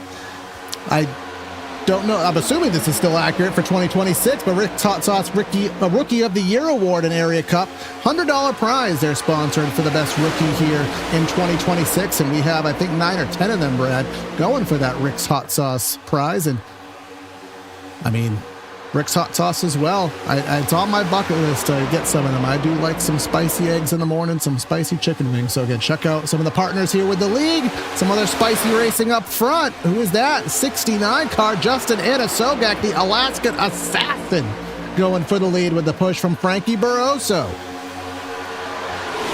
Sogak there, the Swan Motorsports driver, having a great time being up in the front, because why wouldn't you be up in the front if you could here at Daytona? To say you led some time in Daytona is great. Holding 2 wide here, but you can see behind him outside of the top 10, it's gotten back to that 3rd line run that we know, we love, and we see the hell yeah man himself, the Alaskan Assassin. I think he's going to get himself a lap lead here in the Area 500. Absolutely. The hell yeah. Of course, the new moniker of NASCAR here for 2026 is NASCAR going back to its roots with, the Bowman Gray, North Wilkesboro in the points race, and more country music and all that stuff as we go back to our racing roots here, trying to get motorsports back to where it should be in nationwide popularity there. And it's having a good hell yeah. I think there was a RCR did the billboard somewhere in New York, the loudest billboard in the world. Never knew billboards made sound, but put a 750 horsepower engine on one, it'll certainly do you some decibels there. But here comes the 11, Philip Groner, another name here we recognize on the channel, with Chad Little himself in the form of Reese Schaefer giving a push. Great push and run there going through as they are going to shuffle up positions up front again. That'll put the 11 and the 97 first and second, respectively. Joseph Causey and AJ Stravato in fourth place there up in the front. Down to the low side here goes Philip Groner as he goes along and goes through. And again, watch outside of the top 10 there. You see the bright colored LVV car going through, and watch around James Scioli there in the back 15, out of P15 or so, as we're going to go back 3 wide here towards the front and start shuffling this thing up. Let's get back to that intense racing we were at. Well, starting at about lap 3 all the way until that caution, and well, they've decided 3 wide is the way to go yet again. We have a game here that we frequent here on PTRTV. How many cautions do we play? We don't show the number on the screen. We have a guessing game. I think here we're going to change it up, Brad. I think maybe around lap 80, 85. How many lead changes do you think we've had here in the 8th annual Area 500? Don't do that to me. Don't do that to me, Corey, because one, I'm never good at those games. 2, I don't want to guess the number at this point because I almost feel like every car has been in the lead for at least some point. Well, that'll be fun here with our large audience. We'll have some fun here later in the show. Kwame Scott, he's having fun. He's leading this thing through with Brad Slaughter giving the push to the inside. Drew Jua looking to the inside, that 96 car with the push there from, who is that behind him? That's going to be Philip Groner. He was just on the top of the track. Now, who's that number 27 in the middle? I think that's actually our Aussie native, if I am not mistaken here. Mr. Zach Carr, I believe, if I'm not mistaken, is our Aussie here. So, what time is it for him? Of course, it's about 10 o'clock Eastern time for most of us right now. It's probably about 8 o'clock in the morning for him, if I'm not mistaken. Of course, maybe it's not, but I'm almost positive he is our Aussie here in the race. It's on what part of Australia he's from. It's somewhere between like 6 and 9 a.m. for him. So maybe 6, 7 a.m. I'm not sure, but good morning to him. Thought we'd go a whole stream without that, Brad. Thought we'd go a whole stream without that. We don't even have a 67 car in this race. Without what? Without what? What'd I say? 6, 7. Ha! I got you to say it. I win. I feel good. All of our super chats are going to get redacted because we just said 6, 7 here. So on 6, maybe we'll do a silent lap 67 here on every area broadcast here. We'll see how that one flies to try to kill the meme here. But who is that rocking the third lane here? That is Mr. Zachary Nerney, area rookie here, trying to get himself in the best spot possible. That's Jake Fisher, and I'll tell you, that outside lane, he said Rocky is rock. Well, I think Zach Nerney has that outside lane going like a rock. They don't have enough drivers. You can see the disadvantage. Yeah, the more cars they can get to work with them in the high line, the more I think they can make a run. But as of right now, that high line really just sort of settling along through, being led by rookie Zach Nerney and getting his time here in the Cup seat. Of course, Zach, a very, very close friend of mine. A little bit of minor bias here in the booth, I won't lie, going through. And I was talking to Zach before the race and saying, hey, man, how are you feeling? What are you expecting? And he said, you know what? If I get a top 20 out of today, I think I've done pretty good. And I told him, I said, you know what? I think that's solid. First race here in area coming through, throwing the big guns around. I think a top 20 is a solid result for him today. I think he's got more in the tank through the season, but, you know, first race in, never hurts just to set a level mind. Yeah, of course, this is, as many drivers will always allude to, it's not the quote-unquote real start of the season. Of course, in the real world, a lot of drivers actually write off the first 2 races of the season. In some cases this year, they write off the first 3 with Daytona, with Atlanta, and with a road course. Some drivers would say race 4 was the start of the season. So, of course, it's still Daytona. Doesn't matter the style of racing. Doesn't matter if it's a go-kart. Doesn't matter if it's a lawnmower, a dirt bike, or, you know, a golf cart contest. If it's at Daytona, you want to win it. So, but of course, next week, again, heading to Miami Speedway, we'll see who can persevere there once we head to the intermediate style racing here in this next-gen car, some of the best racing it provides. But look at David Weishart. He was in that, I'm just chilling pack earlier in the race, Brad, but 2/3 distance, old number season 1 champion, he decided time is now. That he did, and that top line getting a flying run through. LVV getting to the front there with 2 of their cars running through. Drew Jua currently leading the race right now. Kwame Scott down on the bottom. Van Drugman in the top line here as we go along, and this is where the racing starts to get intense, because we've got that 3-wide pack coming through. That top line, we said the rock was out, and well, they decided to turn on the afterburners and go through. Majority of the pack holding bottom, middle lane starting to spread a little bit, and the top line having the run of its life here with Van Drugman going through. Watch out for Beckner!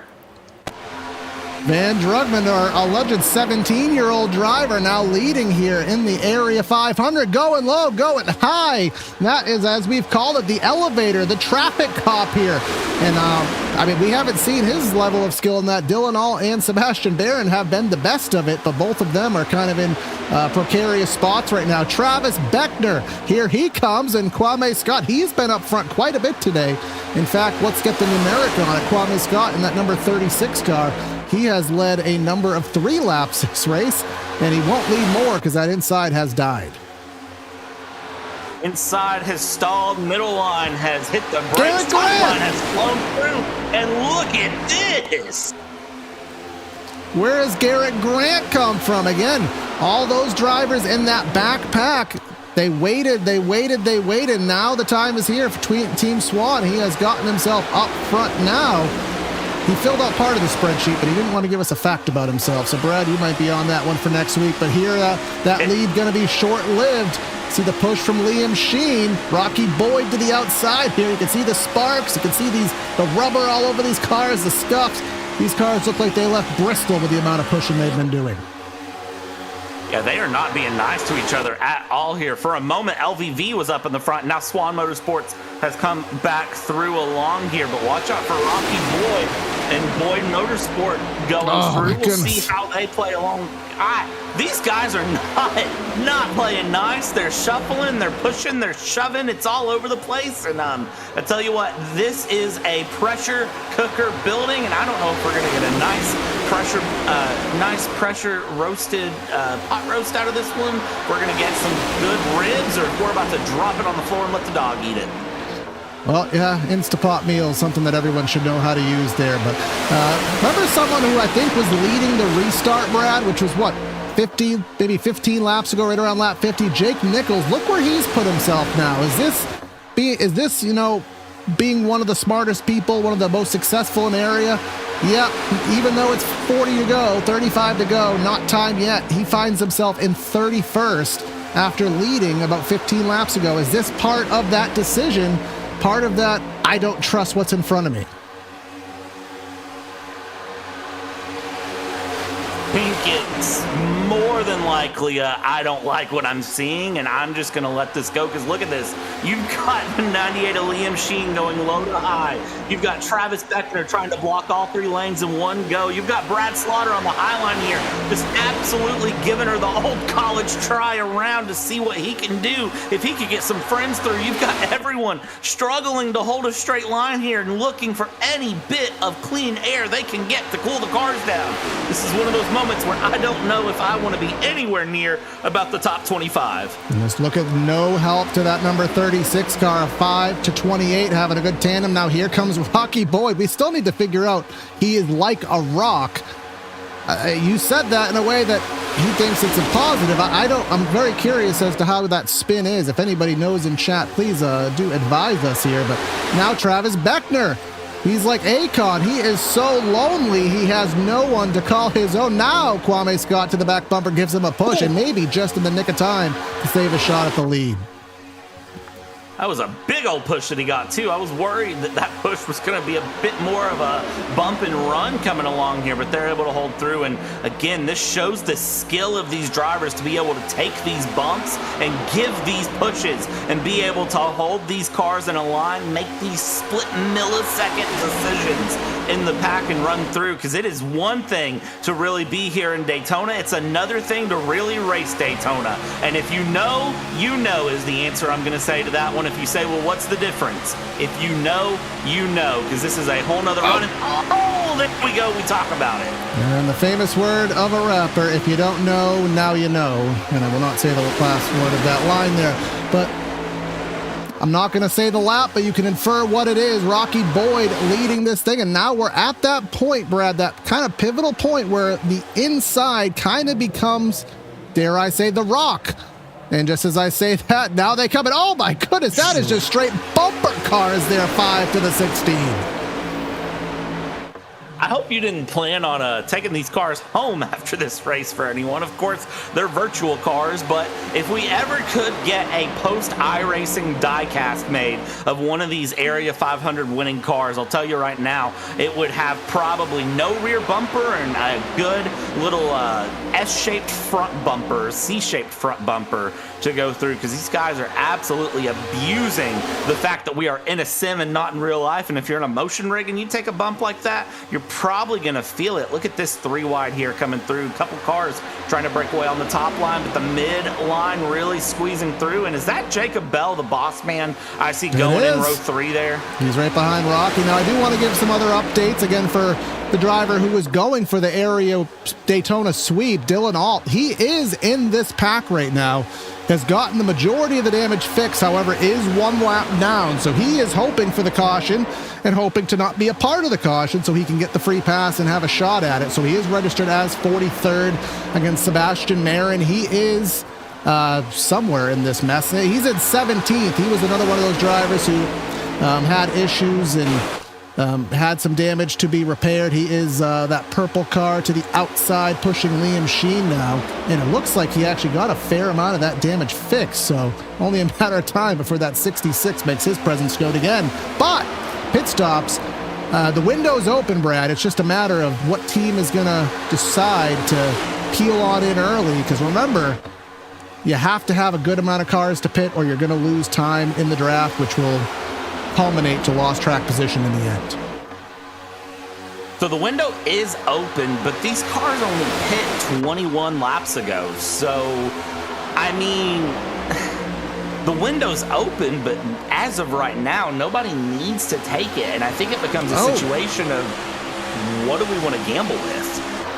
Well, I don't know what just happened, but I think there was just about nearly 4 wide. The inside lane has completely stopped. Jacob Bell down here, the inside. With the push from Rocky, something scattered them off of turn number 4 there. We'll just quickly go back and sort through, because something on the back straightaway just caused these drivers to go absolutely haywire here. We'll just jump through. Actually, we'll cut through that because I don't want to catch too much live footage. Sorry about that, folks. Again, replays here on a plate track, the most difficult thing as a producer doing this all on one computer here. But anyways, Jacob Bell didn't lose too much in the grand scheme of it right there. He is leading the inside lane. Actually, he's not leading the inside lane. He is 4th in lane. And he has Rocky Boyd behind. 97 car ahead of him. Well, not 97. I'm just losing it all of a sudden here, Brad. Who is that right in front of Jacob Bell right there? Well, that's Jacob Bell. Is that? Oh, that's Zach Nerney right there. But is Nerney? So, I'm just struggling with the scoring here, folks. So forgive my lack of pretending like I don't know what I'm talking about. It's just the scoring here changes so quickly that I'm like, I don't see Nerney because he was 4th and now he's 10th and now he's 12th and then he's 3rd. It's really hard to keep track of where these drivers are. So that was Nerney in front of Jacob Bell there. Just kind of had a senior citizen moment there. I do apologize, folks. But now we're starting to have a massive spread out there. 28 of Beckner, 69 of Anna Sogak, absolutely just stalling out there. And there goes Kwame Scott back to the lead. If there's been someone who has the passer award of the race, I think it's that number 36. I would agree completely because that 36 has been up, down, all the way around here. Kwame Scott having a great run of the go. But again, you have to keep an eye on Drew Jua. Started last place in this race. And one of the things I love about Area, 43 cars start this race. Don't forget that. 43 cars. The best number of race cars to put on a track is 43. You can't change my mind. Look at the cars back mid-pack through, diving around. Everybody's shuffling around behind in that triple file line trying to find something. And well, here we go with the double file to single file runs up in the front as everyone tries to find some position. Yep, Kwame squat to the outside. Joseph Causey there just behind, try to get that outside lane going. Is that John Forbes Jr.'s first time out front do believe it is Drew Jua just behind that. And then there is Nerney, highest he's been on the day. Again, we couldn't figure out who he was, but now we've seen who he is and doing the best he can. But again, just because you're up there now doesn't mean you're going to be up there in 25 laps. And now you have to really make those decisions, Brad. What are you going to do? How much fuel are you going to take? Because you're not going to need a full tank. You're going to need maybe 6 to 7 gallons. Oh my God, I can't believe I just did that. You're not going to need a lot of fuel, but do you want to fuel for a green-white checker? That might be an extra 2 seconds. That 2 seconds might cost you a pack. So this is where these important decisions have to be made. I don't know that I like anyone's position right now, regardless of where they're at, because here's going to be the problem on the day. I mean, you've already highlighted it, but it's also who's your friends, and at what point do your friends not become your friends? I mean, later in the season when we go, we'll start seeing championships form, and we'll see the conversation about teams and about championship implications and who lets who through and who plays friendly to who. We're early days in the season. It's competition for anyone to anything, and even then, you throw some open cars in the mix, they're going to just absolutely just shake everything up because they don't really, they may have team affiliations through. All right, let's start it out. First set of pit stops here. I think we may have had even an issue. Patrick Moose being shown a black flag. I think there was an issue there leading into that pit stop. Let's take a look at it from the blimp cam. First time I think we've even said Patrick. Oh yeah, there was no way. I mean, this is the money stop. This is the easiest time to butcher it, Brad. It's money time, but at the same time, I'd still rather go in a mile an hour less because the draft is going to eat that up for you. Well, and the thing is, too, to think about it, you can lose 2 to 3 seconds with a slower entry, but you can gain that back so fast going along as nobody opts to take the stop the second time around. They all stay out through. But the first few cars have rolled the dice, and now we start to mix it up here, like 77 of 100. And I gotta wonder if they're just thinking, you know what, if I pit now, it breaks the paint out later in the race. But I don't think this was the right call. I think this was too early to pit. And only 7 seconds of fuel there, so that's right around what I expected. Just not even enough fuel for 2 tires. As again, the fuel doesn't really, the tires don't mean too much here, but only having 3 cars in, 1 car butchers it. They're going to be losing at least a second a lap. They're running 46 flats up front. We'll kind of keep track of what Liam Sheen runs once he crosses the stripe, but there is no way he's going to be able to blend out with the lead pack. So that may be the race, barring a yellow flag. And who else is looking for a yellow flag? Dylan Alt. He needs that yellow flag to have any chance to salvage the day, let alone win the race, just to salvage the day. But and we're waiting on the majority of this field. We've only had 1 caution here in the 78 lap race. It's been a very, very solid running here in the 8th annual Area 500 on PTRTV, your exclusive home for Area in 2026. And will this be the peel-off lap? We're going to find out here. The Dylan Alt love of the area sweep. Unfortunately, the preseason and week 1 sweep. That story, I think we can put to bed here. I still think who we need to watch out for is Seth Noel and Travis Beckner make their way through. They know what it takes to get to the end and win here. They're going to be 2 cars, I think, to watch through very quickly. And any of the 609 cars, they're going to be in a good mix. Jeremy Miller, Adam Cabot, they locked out the front row. You got to wonder what can those 2 do, as they're really nowhere to be found right now in this top run. As we look here, coming on to lap 80 next time around, it looks like that low line's starting to shuffle a little bit, and that's Sebastian Marin in 4th place, 2nd car on the inside lane. I have a feeling more cars are going to pull off this time here, Corey. Let's see, coming off of 4, coming to 20 laps to go. That would have been a nice round number that I think a lot of drivers usually fancy, but not this time. Now, again, I talked about Liam Sheen. They're running 46 flats up front.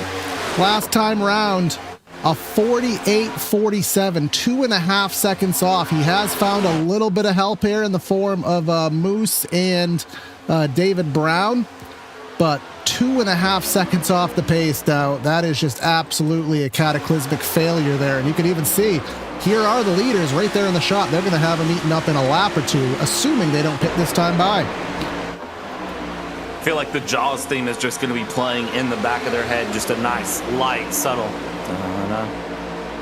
Da-na. Nobody pulling off here this time that I see. So, yeah, continue the Jaws theme, ladies and gentlemen. 19 laps to go in the Area 500. And, well, this is about to get really interesting. I don't think anyone can make it here. 32 plus 19.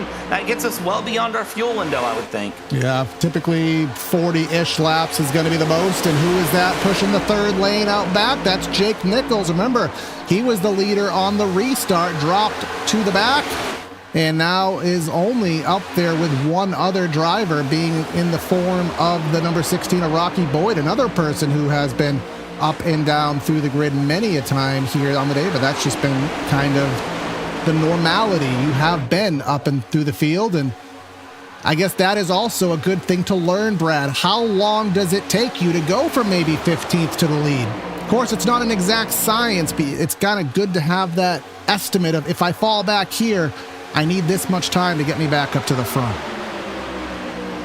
I feel like there's a little bit, yeah, you said it, there's a little bit of science, a little bit of art form. I think really depends on where you're at in the field. If you are further back in the field right now, if you're in Rocky Boyd's position, the back of a lane, and you want to start working your way forward, I think 15 to go to 12 to go is really the time where if you can get some friends and make a charge on the high line, as we've seen Rocky Boyd love to do, as he's doing yet again back there in the back of your camera shot, it's probably the time to start doing it. Might be a little bit too early to get the team together and run their way up, but if he can get all of his cars to work together and go up and get Boyd Motorsports all the way up there, I mean, if your entire team is running the front, and when the white flag hits, you just say, all right, guys, don't wreck each other, but somebody win it.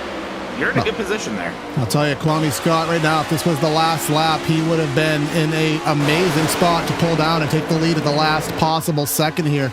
Someone's asking, what are these drivers running for pace right now? Right around 190. I think these cars will peak right around 200 in the biggest suck-up draft. There are Whiplash SimCam's onboard telemetry as these drivers do catch up to that pack of Liam Sheen and those other drivers who were slow. David Brown, Tyler Nichols, who are going to go a lap down here. They pitted early. They had that faux pas, and nobody pitted with them.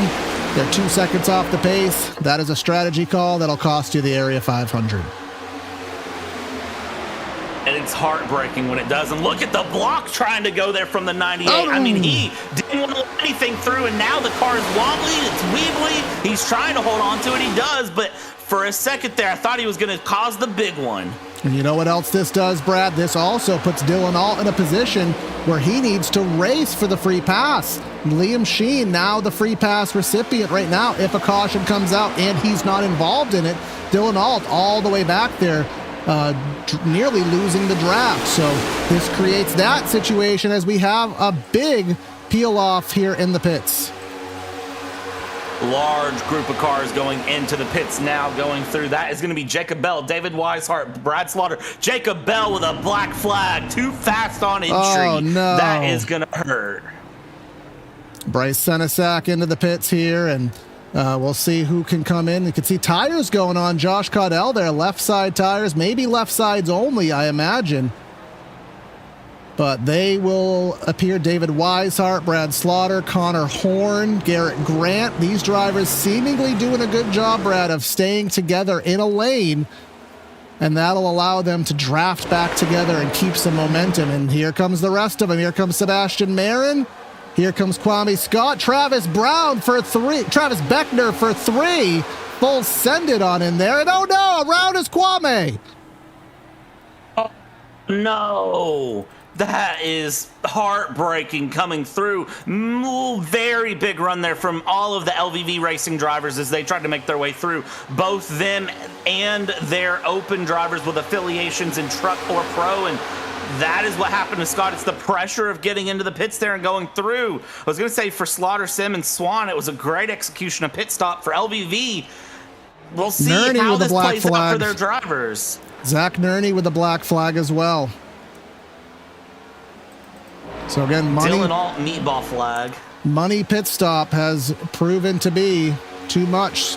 A couple drivers now collapsed under the pressure. Might be at least 3 of them that have now, and that'll take their shot of the Area 500 and put it down there in the flusher there. But Cole Hooper up front, again with 10 laps to go. Put your numbers in chat. What do you think our lead change total is right now? I don't really have a prize, but you know, we just like to win useless trophies here on PTRTV, have the pride of winning. How many lead changes do you think we've had?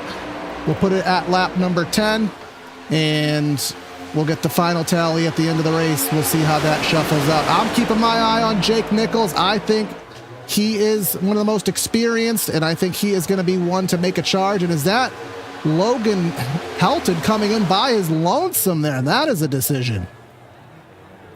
I have a feeling that is I had to come in regardless of what happens, or a miscommunication with the team of come in this lap, come in next lap for Logan Helton. That hurts big time. He's in, through, and around, and well, we'll see for him where he comes through. He is the rookie in LVV, so I have to imagine that for him, that might have been a decision to dive through for some of the drivers that took black flags there with LVV to help them try to get some sort of a pack started. We got some guesses coming in here in chat. Stephen Oberstadt, I don't think you're right, but I appreciate the guess anyways. Looking to the inside, we have about 7-8 drivers coming in. I caught myself there. Whoa, a little bit of a wiggle there from the 70 of John Forbes, but gets it woed down appropriately there entering the pits. There's the number 27, Zach Carr, to the attention of his crew here. As other drivers blending out here. There's the 69, Anna Sogak exiting his stall. And now we await for more. Still have about 15, 16 drivers.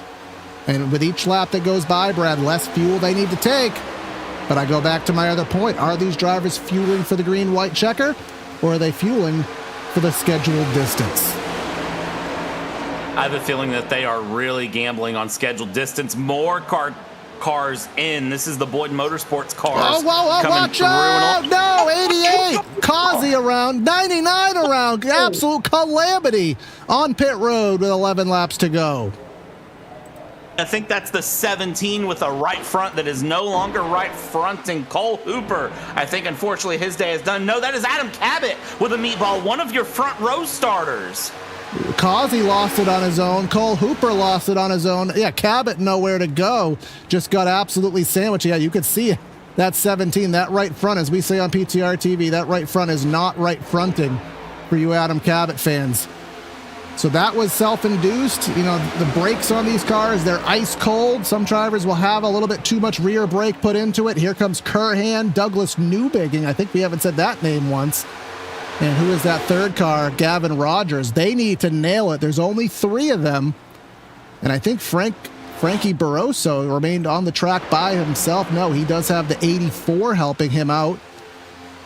That 84, Jake Fisher, 1 lap down here. And now we're just going to have to wait to see, Brad, what's the blending situation going to be? Here is our pack.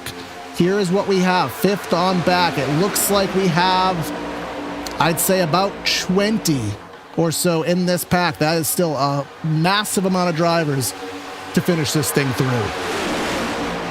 Frankie Barroso, the only car that has not pit yet for the final pit stop. So if he stays out at this point by some absolute Christmas miracle, it will be wild. And he's in. So Michael Curran, Gavin Rogers, Douglas Newbigging, and Drew Jua are now the drivers here. Brad, I will unevenly split our donations here today with you if you're closer than me. What's your lead? What's your lead change guess? Quick. 31. I'm going to go with 29. I know I'm low. And survey says our race recap brought to you by Whiplash SimCams, 55. Okay, so then. All right, so you get the uneven share, but my Lanton, that's still 9 laps to go. That number is still likely to go up here. I would love to talk to Hunter Sleppy. I'm sure he has the stat of the most lead changes in the Area 500. That one must be right up there. But now Drew Jua up front. Cam Barroso managed to stay in the draft. I don't know as a sole car. You can see a couple cars in the middle. He's going to try to blend out. I don't know if he'll make it. And then this is what you normally see, Brad.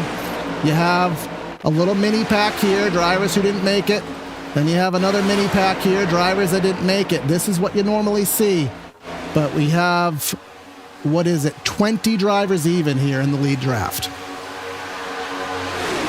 This is a good pack to really see things go through. Now, let's talk about history here and what you're looking at, who you're kind of rolling the dice on and what you're thinking about. I've already said it, Travis Beckner, Seth Noel, two of the cars to look at. Seth Noel currently running up there in P8 at the moment. Travis Beckner, of course, leading the thing here in the front.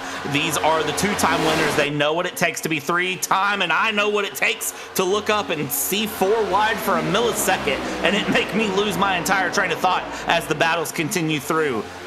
Out of the past 7 areas, 4 of them have gone to overtime. This... Oh no, we're 4 wide. We are 4 abreast here on the front straightaway. And we're Jacob Bell bouncing through the middle, and that is going to be a wreck. Well, I was going to say season 6, the one non-overtime, it was caution with 6 to go. We're 7 to go. Now, well, just saying that Jacob that one got spoken to history. Bell was the free pass lineup driver there, but that's not going to happen because I think he had the incident on screen. I think it may go to Nerdy. We'll see, but they were 4 wide, and it was actually Jacob, the one playing bumper cars there, 30 of Jeremy Miller, 96, and then ultimately Justin Sogak there got the worst end of it there. He's swimming. Oh, and then who is that? Someone else there in the middle of the corner had a massive issue as well, but either way, this will put us in a situation, Brad, where we're still going to be in regulation. Travis Beckner, our tentative leader right now, we're still going to be in regulation, but it's going to essentially feel like a green-white checker. Yeah, because essentially at this point, when you look at it, it is literally going to be green, white, checkered without being a green, white, checkered. So we should basically have what should be a shootout going through. I have to wonder at this point for these drivers how that's going to handle for them as they go along, and who is going to be thinking what for the start here going into the end. Travis Beckner, of course, in the lead. Brad Slaughter second. Then it's Scioli, Drugman, Nichols, Jua, Weishart, Swan, Carr, and Seth Noel. Your top 10 here. It's been a wild up and down. Looking at the top 3, up 30 places, up 31 places, up 38 places. And, of course, Drew Jua, I keep bringing up that number 96, started P43 and is up in 6th place. Welcome to Daytona. Now, this is one of 2 things, Mr. Brad. He is running on the apron. Is that a matter of I'm trying to shorten the track because I underfueled? Or I can't imagine any other way because you're putting marbles on the tires, and marbles here in this most current physics update in iRacing have more meaning than they used to. I mean, it is Daytona. I get that. But typically that's what you do when you're super low on fuel. You run the apron. In the real world, you want to keep the fuel flat. When you're going slow, it doesn't go to the pickup in the right rear of the fuel cell. Or he could just be bored, one of the 2. I don't imagine it's that, though, but this is high intensity. Well, I know that there used to be a saying that running down low, the track would be colder below the yellow line than it was above the yellow line. Something with physics. I've heard that said before. Oh, and Brad, we are also, this is partially on me, our closest chat guest to the lead lap now wants a prize. So I said you would talk to HR. I mean, I do talk to myself a lot, I guess, technically, with the structure of the organization. I am HR. So, yes, I will talk to myself, Steven. I did see that go through. Yeah, I will talk to myself. Don't worry. There is actually, in all fairness, I mean, if we are, I know, shameless plug. Of course, shopareaiRacing.com is where you can get all of your area iRacing gear. Their gear is actually super hip. It's dope. It's lit. It's there's another. What are these words that you're saying? There's another word that kids say. It's drip. Is that a thing? In all fairness, drippy? No, drip. The kids say that with their clothes. Oh, look at this drip. That's a thing. Yeah, drippy. I've heard that. No, I haven't heard someone say drip in a long time. Well, I mean, my it's slang. okay, Grandpa. But anyways, Shop Area, their merch is really good. Now, we are working on a PTRTV merch line. I have a couple things in the works. I don't want to release something that's just terrible, but if we get contact, there are a couple stickers. There's a shirt design we have. Maybe we'll be able to send something up. Maybe that'll be something we have, Brad. Our PTRTV merch line can fund our prize winners on certain occasions. So that's all for naught. But anyways, we're going to be probably 3 laps to go is the best case scenario, Brad.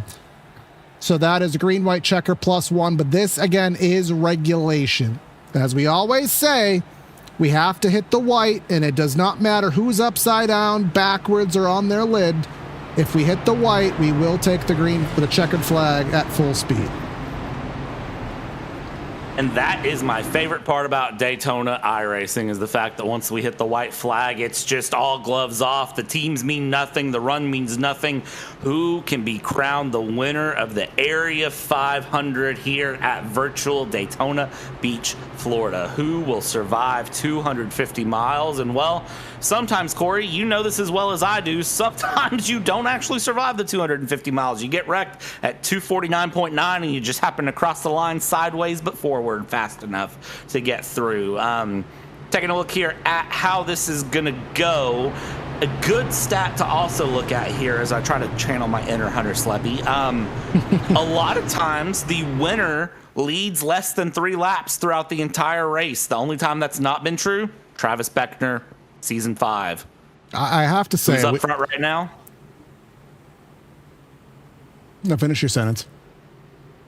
Travis Beckner. We have to give credit. I'm pretty sure he's led more. Hunter Sleppy, again, he will be covering the Thursday Florida State Builders Pro Series, I do believe, with me. He does these Larry Mack style race broadcast sheets for us, and he doesn't just give, ad reads. He gives the most in-depth facts. That guy literally he could take Larry Mack's job tomorrow. In fact, I hope he does. But Hunter Sleppy, amazing behind-the-scenes help here at Area and indirectly here at PTRTV. Want to give him a shout. Can't wait to have him here in the booth with us. But 7.5 miles, I can compute that math so you don't have to, left in the 8th annual Area 500 and the Area Cup Series, brought to you by the Studio Temporary. We have Travis Beckner. We have Brad Slaughter on the front row. Where is the winner going to come from? Is it in the top 2, top 4, top 10, or is it somebody outside? Let's find out. 3 laps to go. Great run from the high line there of Travis Beckner and Van Drugman and Brad Slaughter Jr. through. But immediately you see no help there. The LVV drivers pulling down low there to get past Travis Beckner. They have decided that they are done with the run there. Drugman and Jua, they want to have the battle. They want an LVV win here to go through. Let's see what can happen for them. Or can 609 come out of nowhere and try to have a run? Of course, defending champions. Let's see what they can do coming along. Ryan Swan in the 20. Highest where he's really been. Seth Knoll there in the 1, a name we really haven't talked about. Someone who you always watch out for here in the Area Series, as well as James Scioli, that number 7 car. He's in the mix there somewhere, that pink car to the inside lane. There goes Swan to the bottom. Underneath, giving the push to Van Drugman, leaving Beckner out there. 3 to go. And their contact through the quad oval, through the tri-oval, into 1-4 wide. There goes Swan, and there we go. They weren't surviving that one, and this is the big one. This is Calamity Central behind. It's a parking lot of cars. Honestly, it's easier to say who wasn't in it than who was, and I'll tell you the first car that wasn't in it was Van Drugman up in the front. Rocky Boyd wasn't in it. Logan Helton wasn't in it. And I think every other car through the list, with maybe the exception of cars laps down, survived. There we go. There's your parking lot. Like I said, take your pick there and try to figure out who was where and who did what and who wasn't where and who was what, because that is just the end of a race at Daytona. Here's Joseph Causey's perspective of it. Again, we'll try to find the cause of it there going up front with Van Drugman, because they were 4 wide, and we saw that with Jacob Bell a little bit earlier, Brad. 4 wide is just not... there goes the Travis Beckner. He went high. Did he try to block? Did he try to do a block? He was up to the top trying to get Seth Knoll there. Knoll goes to the middle. It was a late block, and then the 28 just never really recovers. It was a tight 3 wide to the bottom. And when there was the tight 3 wide to the bottom, they were still 4 wide with the guy up top. And who was that with the ride on the top? That green and black car. I can't quite make out who that was, but that was quite the ride. I wish I could tell you myself. Let's look here. Oh my God! Is that the 05? Can't quite make out who it was, but was that Bryce Senesac? It must have been Bryce Senesac. Yes. Let's go. We'll get a perspective of this before we go back to live footage, because I mean, okay. What?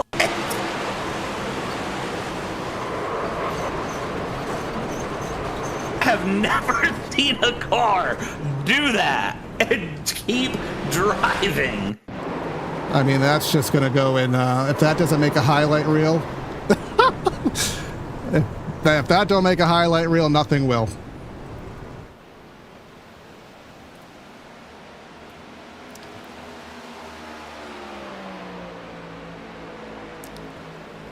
All right, Brad. So we just saw one of the craziest wrecks that we will ever see here at Daytona International. Now we are headed into area overtime here. It's going to be 2 laps to go. Van Drugman survived that. You have Rocky Boyd, Logan Helton, Seth Knoll, Drew Jua up front. Really, most of the names all day, they're not there. Who's the money on? Oh, you're going to make me pick someone? Of course I am. Come on now. Of course I am. All right. Well, I mean, if I have to pick someone, I think my money is going to go on that number 1 of Seth Noel. There's a reason he's got a number 1 on the front of that car, and, well, there's a reason he's won it twice. So, I mean, I feel like I have to go with the obvious pick. It was going to be Beckner, but, well, we see what just happened. It is Seth Knoll. We've got corrected a couple times on that. I mean, the 73 was my sleeper. Looking to hear the top 5. Again, I can't just pick your guy. I'm going to go with Jeremy Miller, assuming that car is clean. He's someone that usually is very good at the plate tracks, the tapered spacer tracks, whatever you want to call it. I'm putting my money on that number 30. None of us giving the 17-year-old up front, Van Drugman, any credit, but he has driven himself quite the race in that LVV EPI Toyota. He really has, and I'm very, very interested to see how this finishes out here going to the end of this race. It is extended to green, white, checkered, of course, going through. And is this of interest? Down to the flat. Again, how many times did I say, Brad, are they fueling up for regulation, or are they putting a little buffer in the tank? I don't know. Luke You Bryan know what? style. This does bring up the interesting point. Did you guess that there was going to be overtime? And if you calculated on that, maybe you just found yourself in a lucky position. Luke Bryan style. Saw the dust kicking up there on the apron. Again, it doesn't really matter here. If we were next week at Homestead, Miami, I wouldn't want to go into turn 1 with dust and marbles on my tires here at Daytona. Kind of get away with it, but get another LVV car just behind. That's Drew Jua, so that must have been a strategy to undercut as much as possible. That's, what we always say in the next-gen era, Brad, is it's easier to pass him in the pits than it is on the racetrack. As you can see Sebastian Marin and company leaving the pits here. That 66 did so well today. James Scioli, as soon as he worked up there, it was all for naught and put to the back. This is one of those things when you're a driver, you have to really, I mean, it's Daytona. We talk about the way this race is, but truly, we live it and we see it time and time again that there's a little bit of the lottery run on it to see where it comes out, because you don't know where it's going to come out when it's all said and done. And as we head towards this green, white, checkered, I mean, yeah, look at this. All those cars on the apron, Brad. This is going to be a matter of draft. It's going to be a matter of making the move, and apparently it's going to be a matter of not sputtering, because I really think that we have a fair amount of drivers here who have eminent concern of whether they can make an additional 5 miles. And this is the first attempt, to my knowledge, Brad, of green, white, checker territory. So this doesn't mean we're done. How many times? I remember a cup race at the Brickyard a few years ago. Cautions kept coming out. Overtimes kept coming out. Eventually, you had to pit, and some drivers were able to hypermile it. And I remember Brad Keselowski pit at a very awkward time, kind of messed up the running there. But just because this is it, are we going to make 2.5 miles and take the white and allow us to finish this? Well, nothing's guaranteed. The only thing that is certain is death, taxes, and this race having a spectacular ending. Let's go with that being option number 3 on this one as we go through. Pace car is going to pull off. Corey, pull your belts tight. Green, white, checkered. Attempt number 1 incoming here to crown the Area 500 winner. Green flag out from Barney. Let's go racing.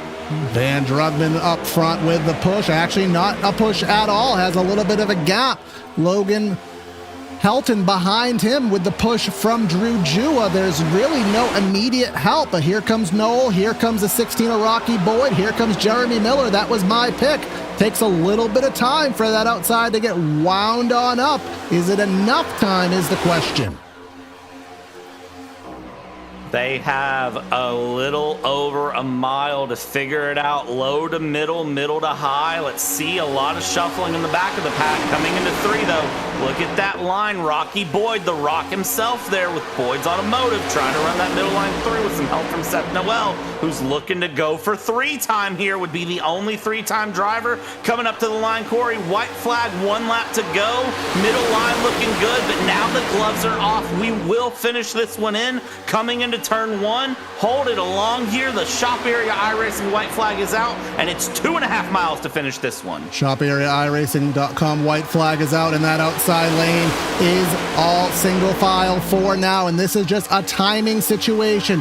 Who wants to make the run? A car to the inside. That is of minimal significance. It's Logan Helton behind, and we have a little bit of contact. Rocky Boyd to the outside. Here comes the run. Logan Helton to the outside, leaving Van Drugman with no help. He goes up for the block. Helton goes around. We're going to run to the end. Is there anybody left?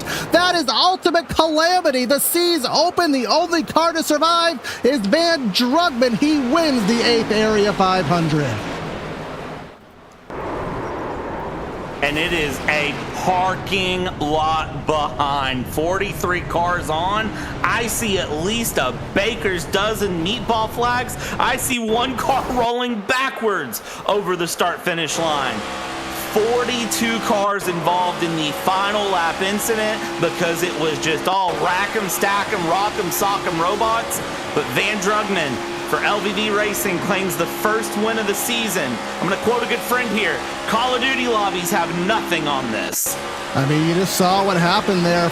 It was ultimately just tight quarters racing up front. Well, just take a look at it.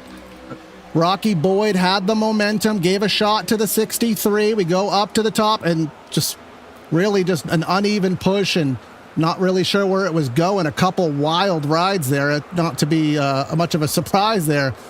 And then at that point, I mean, you have ARCA brakes trying to go through, but I mean, what reason is there not on the white flag lap? And no $200,000 fine there to destroy the grass here. That's what it was here for.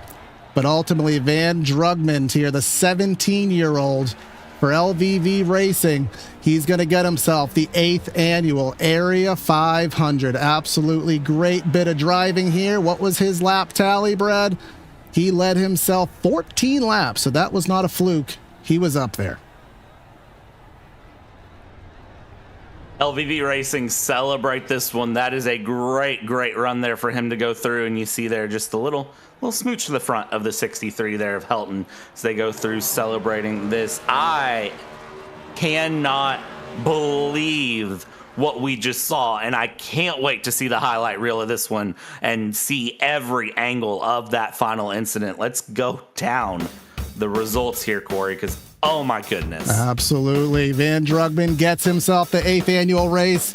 The wreck all happened behind him, and it was a clean drive to the checkers by 8/10 over Jacob Harberts. And Jake Nichols, he played so conservative all race, up, back, and somehow finds himself on the podium. Reese Schaefer, did we talk about him all day? Logan Helton, it could have very well been, but it was not. Seth Noel, Connor Horn, don't think we said his name. So many surprises here up in the top 10. Justin Anna Sogak, Douglas Newbigging, David Brown in 10th. Moving on from there, we go P11, Liam Sheen, Zach Carr in 12th place, Max Service P13, Frankie Barroso in 14th. These were all cars that were involved in that incident going through. Jeremy Miller in 15th, Michael Curran in P16, John Forbes Jr. 17th, Patrick Moose, Bryce Sinisak, and Sebastian Marin finishes it out in P20. Next beta results, Joseph Causey in 21st, Jacob Bell, our boss man, in 22nd, Christian DeBoer, Philip Groner, Tyler Nichols, Drew Jua, Josh Caudell, Brad Sauter, Rocky Boyd. He was the one that is gonna, he might be the one getting some anger towards him there with that move, but it is what it is. Cole Hooper there in 30th, and just to round things through, Ryan Swan, Jake Fisher, AJ Stravato, Seth Berger, Travis Beckner, he was up front for a good portion, Kwame Scott, remember that pit road issue. Then we have Scioli, Nerney, Alt, and Grant. No three-peat for Alt. And, of course, the final three, Gavin, David, and Adam. So it's time to head to Victory Circle. Brad, do your Jamie Little run through the grass and go find yourself a happy 17-year-old in the form of Van Drugman getting the trophy. Van Drugman. It is Brad and Corey here in the booth. You have won the 8th annual Area 500, fireworks behind, but you didn't look back. How's it feel? How about it? How about it, dude? Oh my gosh. All right, first thing I gotta say, thank you to my teammates. I wouldn't have won it without them. Logan and Drew behind me, wouldn't have done it without them.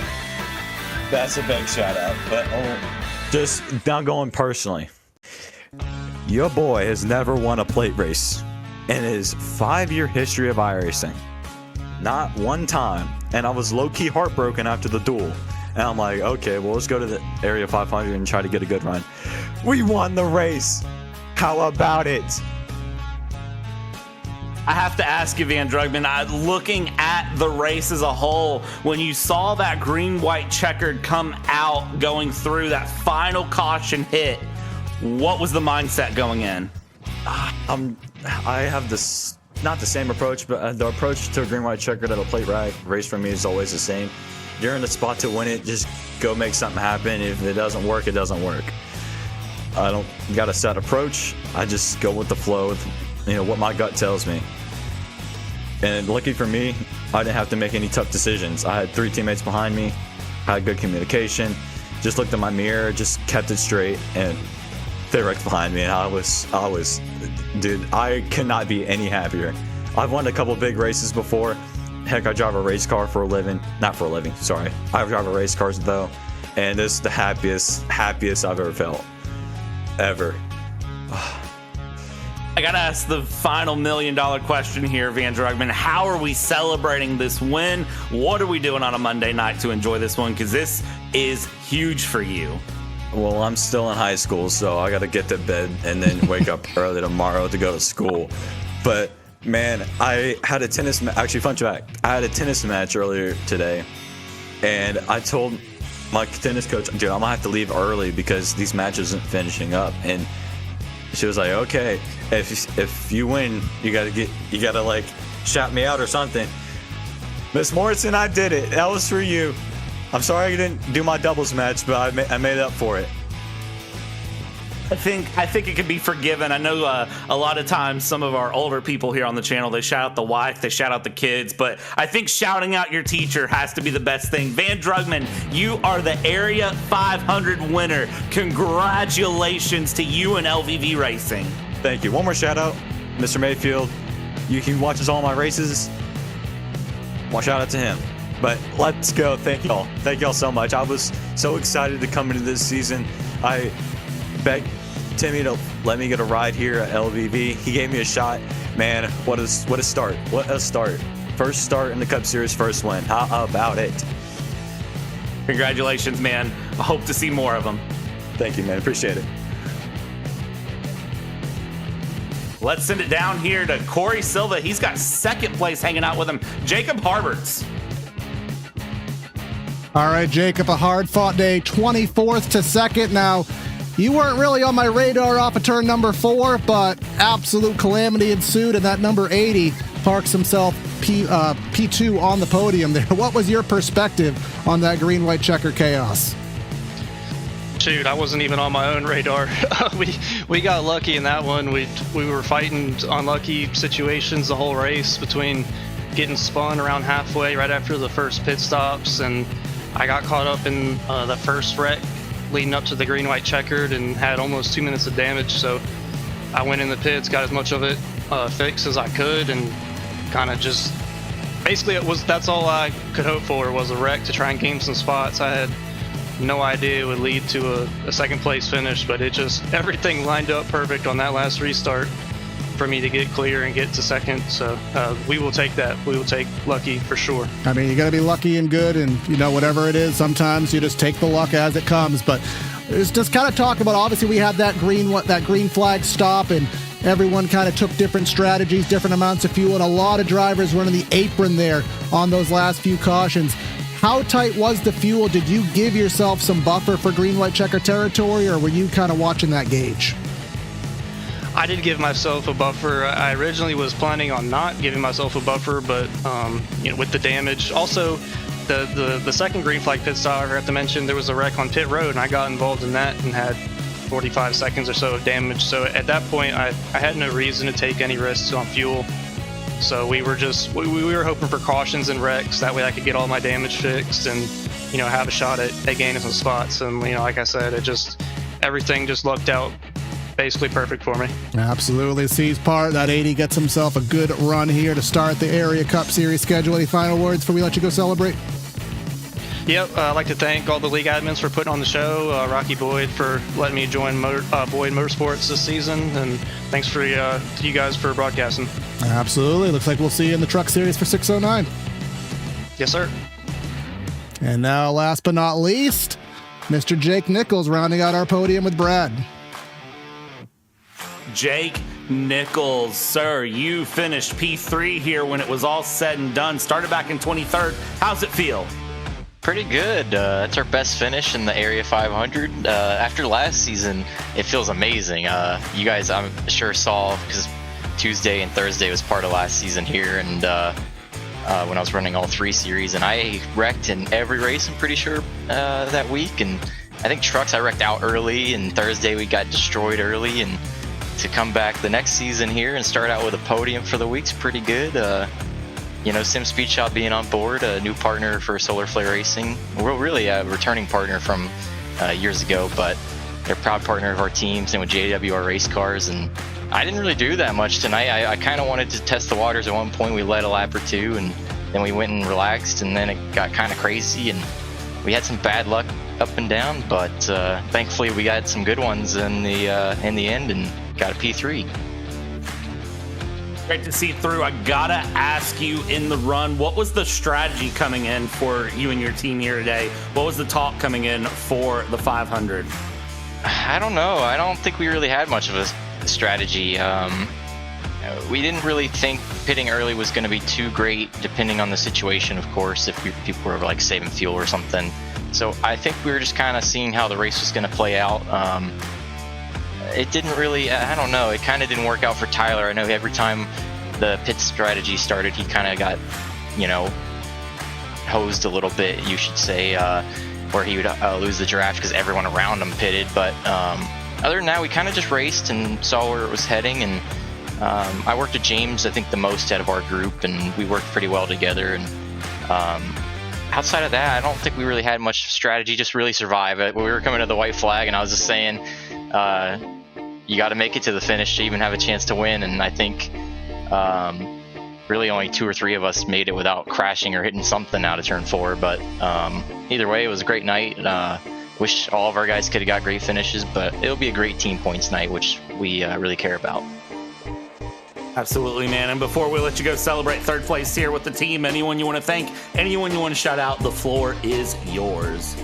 Well, everyone at Area, of course, we had a long off season, and thankfully we're back, and hopefully we have some of the best seasons here with the Pro Series and the Truck Series and here in Cup on Monday nights. And I'll only be on Thursdays, and obviously tonight on Mondays, but hopefully we can go win some more championships, going for 5-time this season. But outside of that, I got to thank Sim Speed Shop again, and JWR Race Cars for being on board. And it's different being in a Ford. I haven't raced much Ford recently, really in a while, since like 2021. So mostly been in Toyotas and sometimes a Chevy, but it's great being in Ford Power again, and they look great out there. It's different being in green. I'm sure you guys and everyone else is used to me seeing me in purple and whatnot, but it looks great. I love it. It's a good vibe, and honestly, I think we're going to win a lot of races.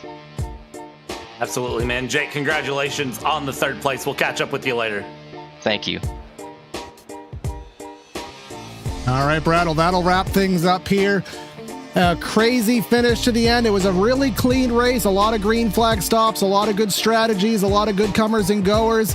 In the end, it turned into Daytona, and what a finish there. Very seldom do you see the complete C's part and one car come out to shine. Yeah, this is the first time I can think of in my head that I've seen just one car survive the final lap going through, and we don't have 5 or 6 cars beating and banging and bumping across the line or side by side finished by 0.000, which we've seen, of course, in area last year before multiple times through. This, I think for Van Drugman, you could tell how much it meant going through, and it was amazing to hear just the excitement when he jumped through, Corey. Absolutely loved it, and well, it sets the stage for the rest of the season. How do you top this? Well, you top it by watching the next 2 races here. Of course, we'll be live for the Truck Series. That will be with our pal Andre Grandbush. He'll be with me tomorrow night. I have Hunter Sleppy with me on Thursday nights. We'll be double duty here on PTRTV tomorrow night. Brad will be over with the Triple Bypass ARCA Series, so stay tuned. Again, like, share, subscribe. I don't know what our subscriber count is. We were so close, about 30 short of hitting our goal of 2,000. And with your help, I'm sure we can get there. But that is the 8th annual Area 500. It is done and dusted. Mr. Van Drugman, or can I even call him Mr. Dude Van Drugman, the 17-year-old, he's going to go back to school tomorrow, celebrate with his tennis teacher. He won the Area 500. That's Corey and Brad signing out of the booth. Have a great night, and we'll catch you next time. For you.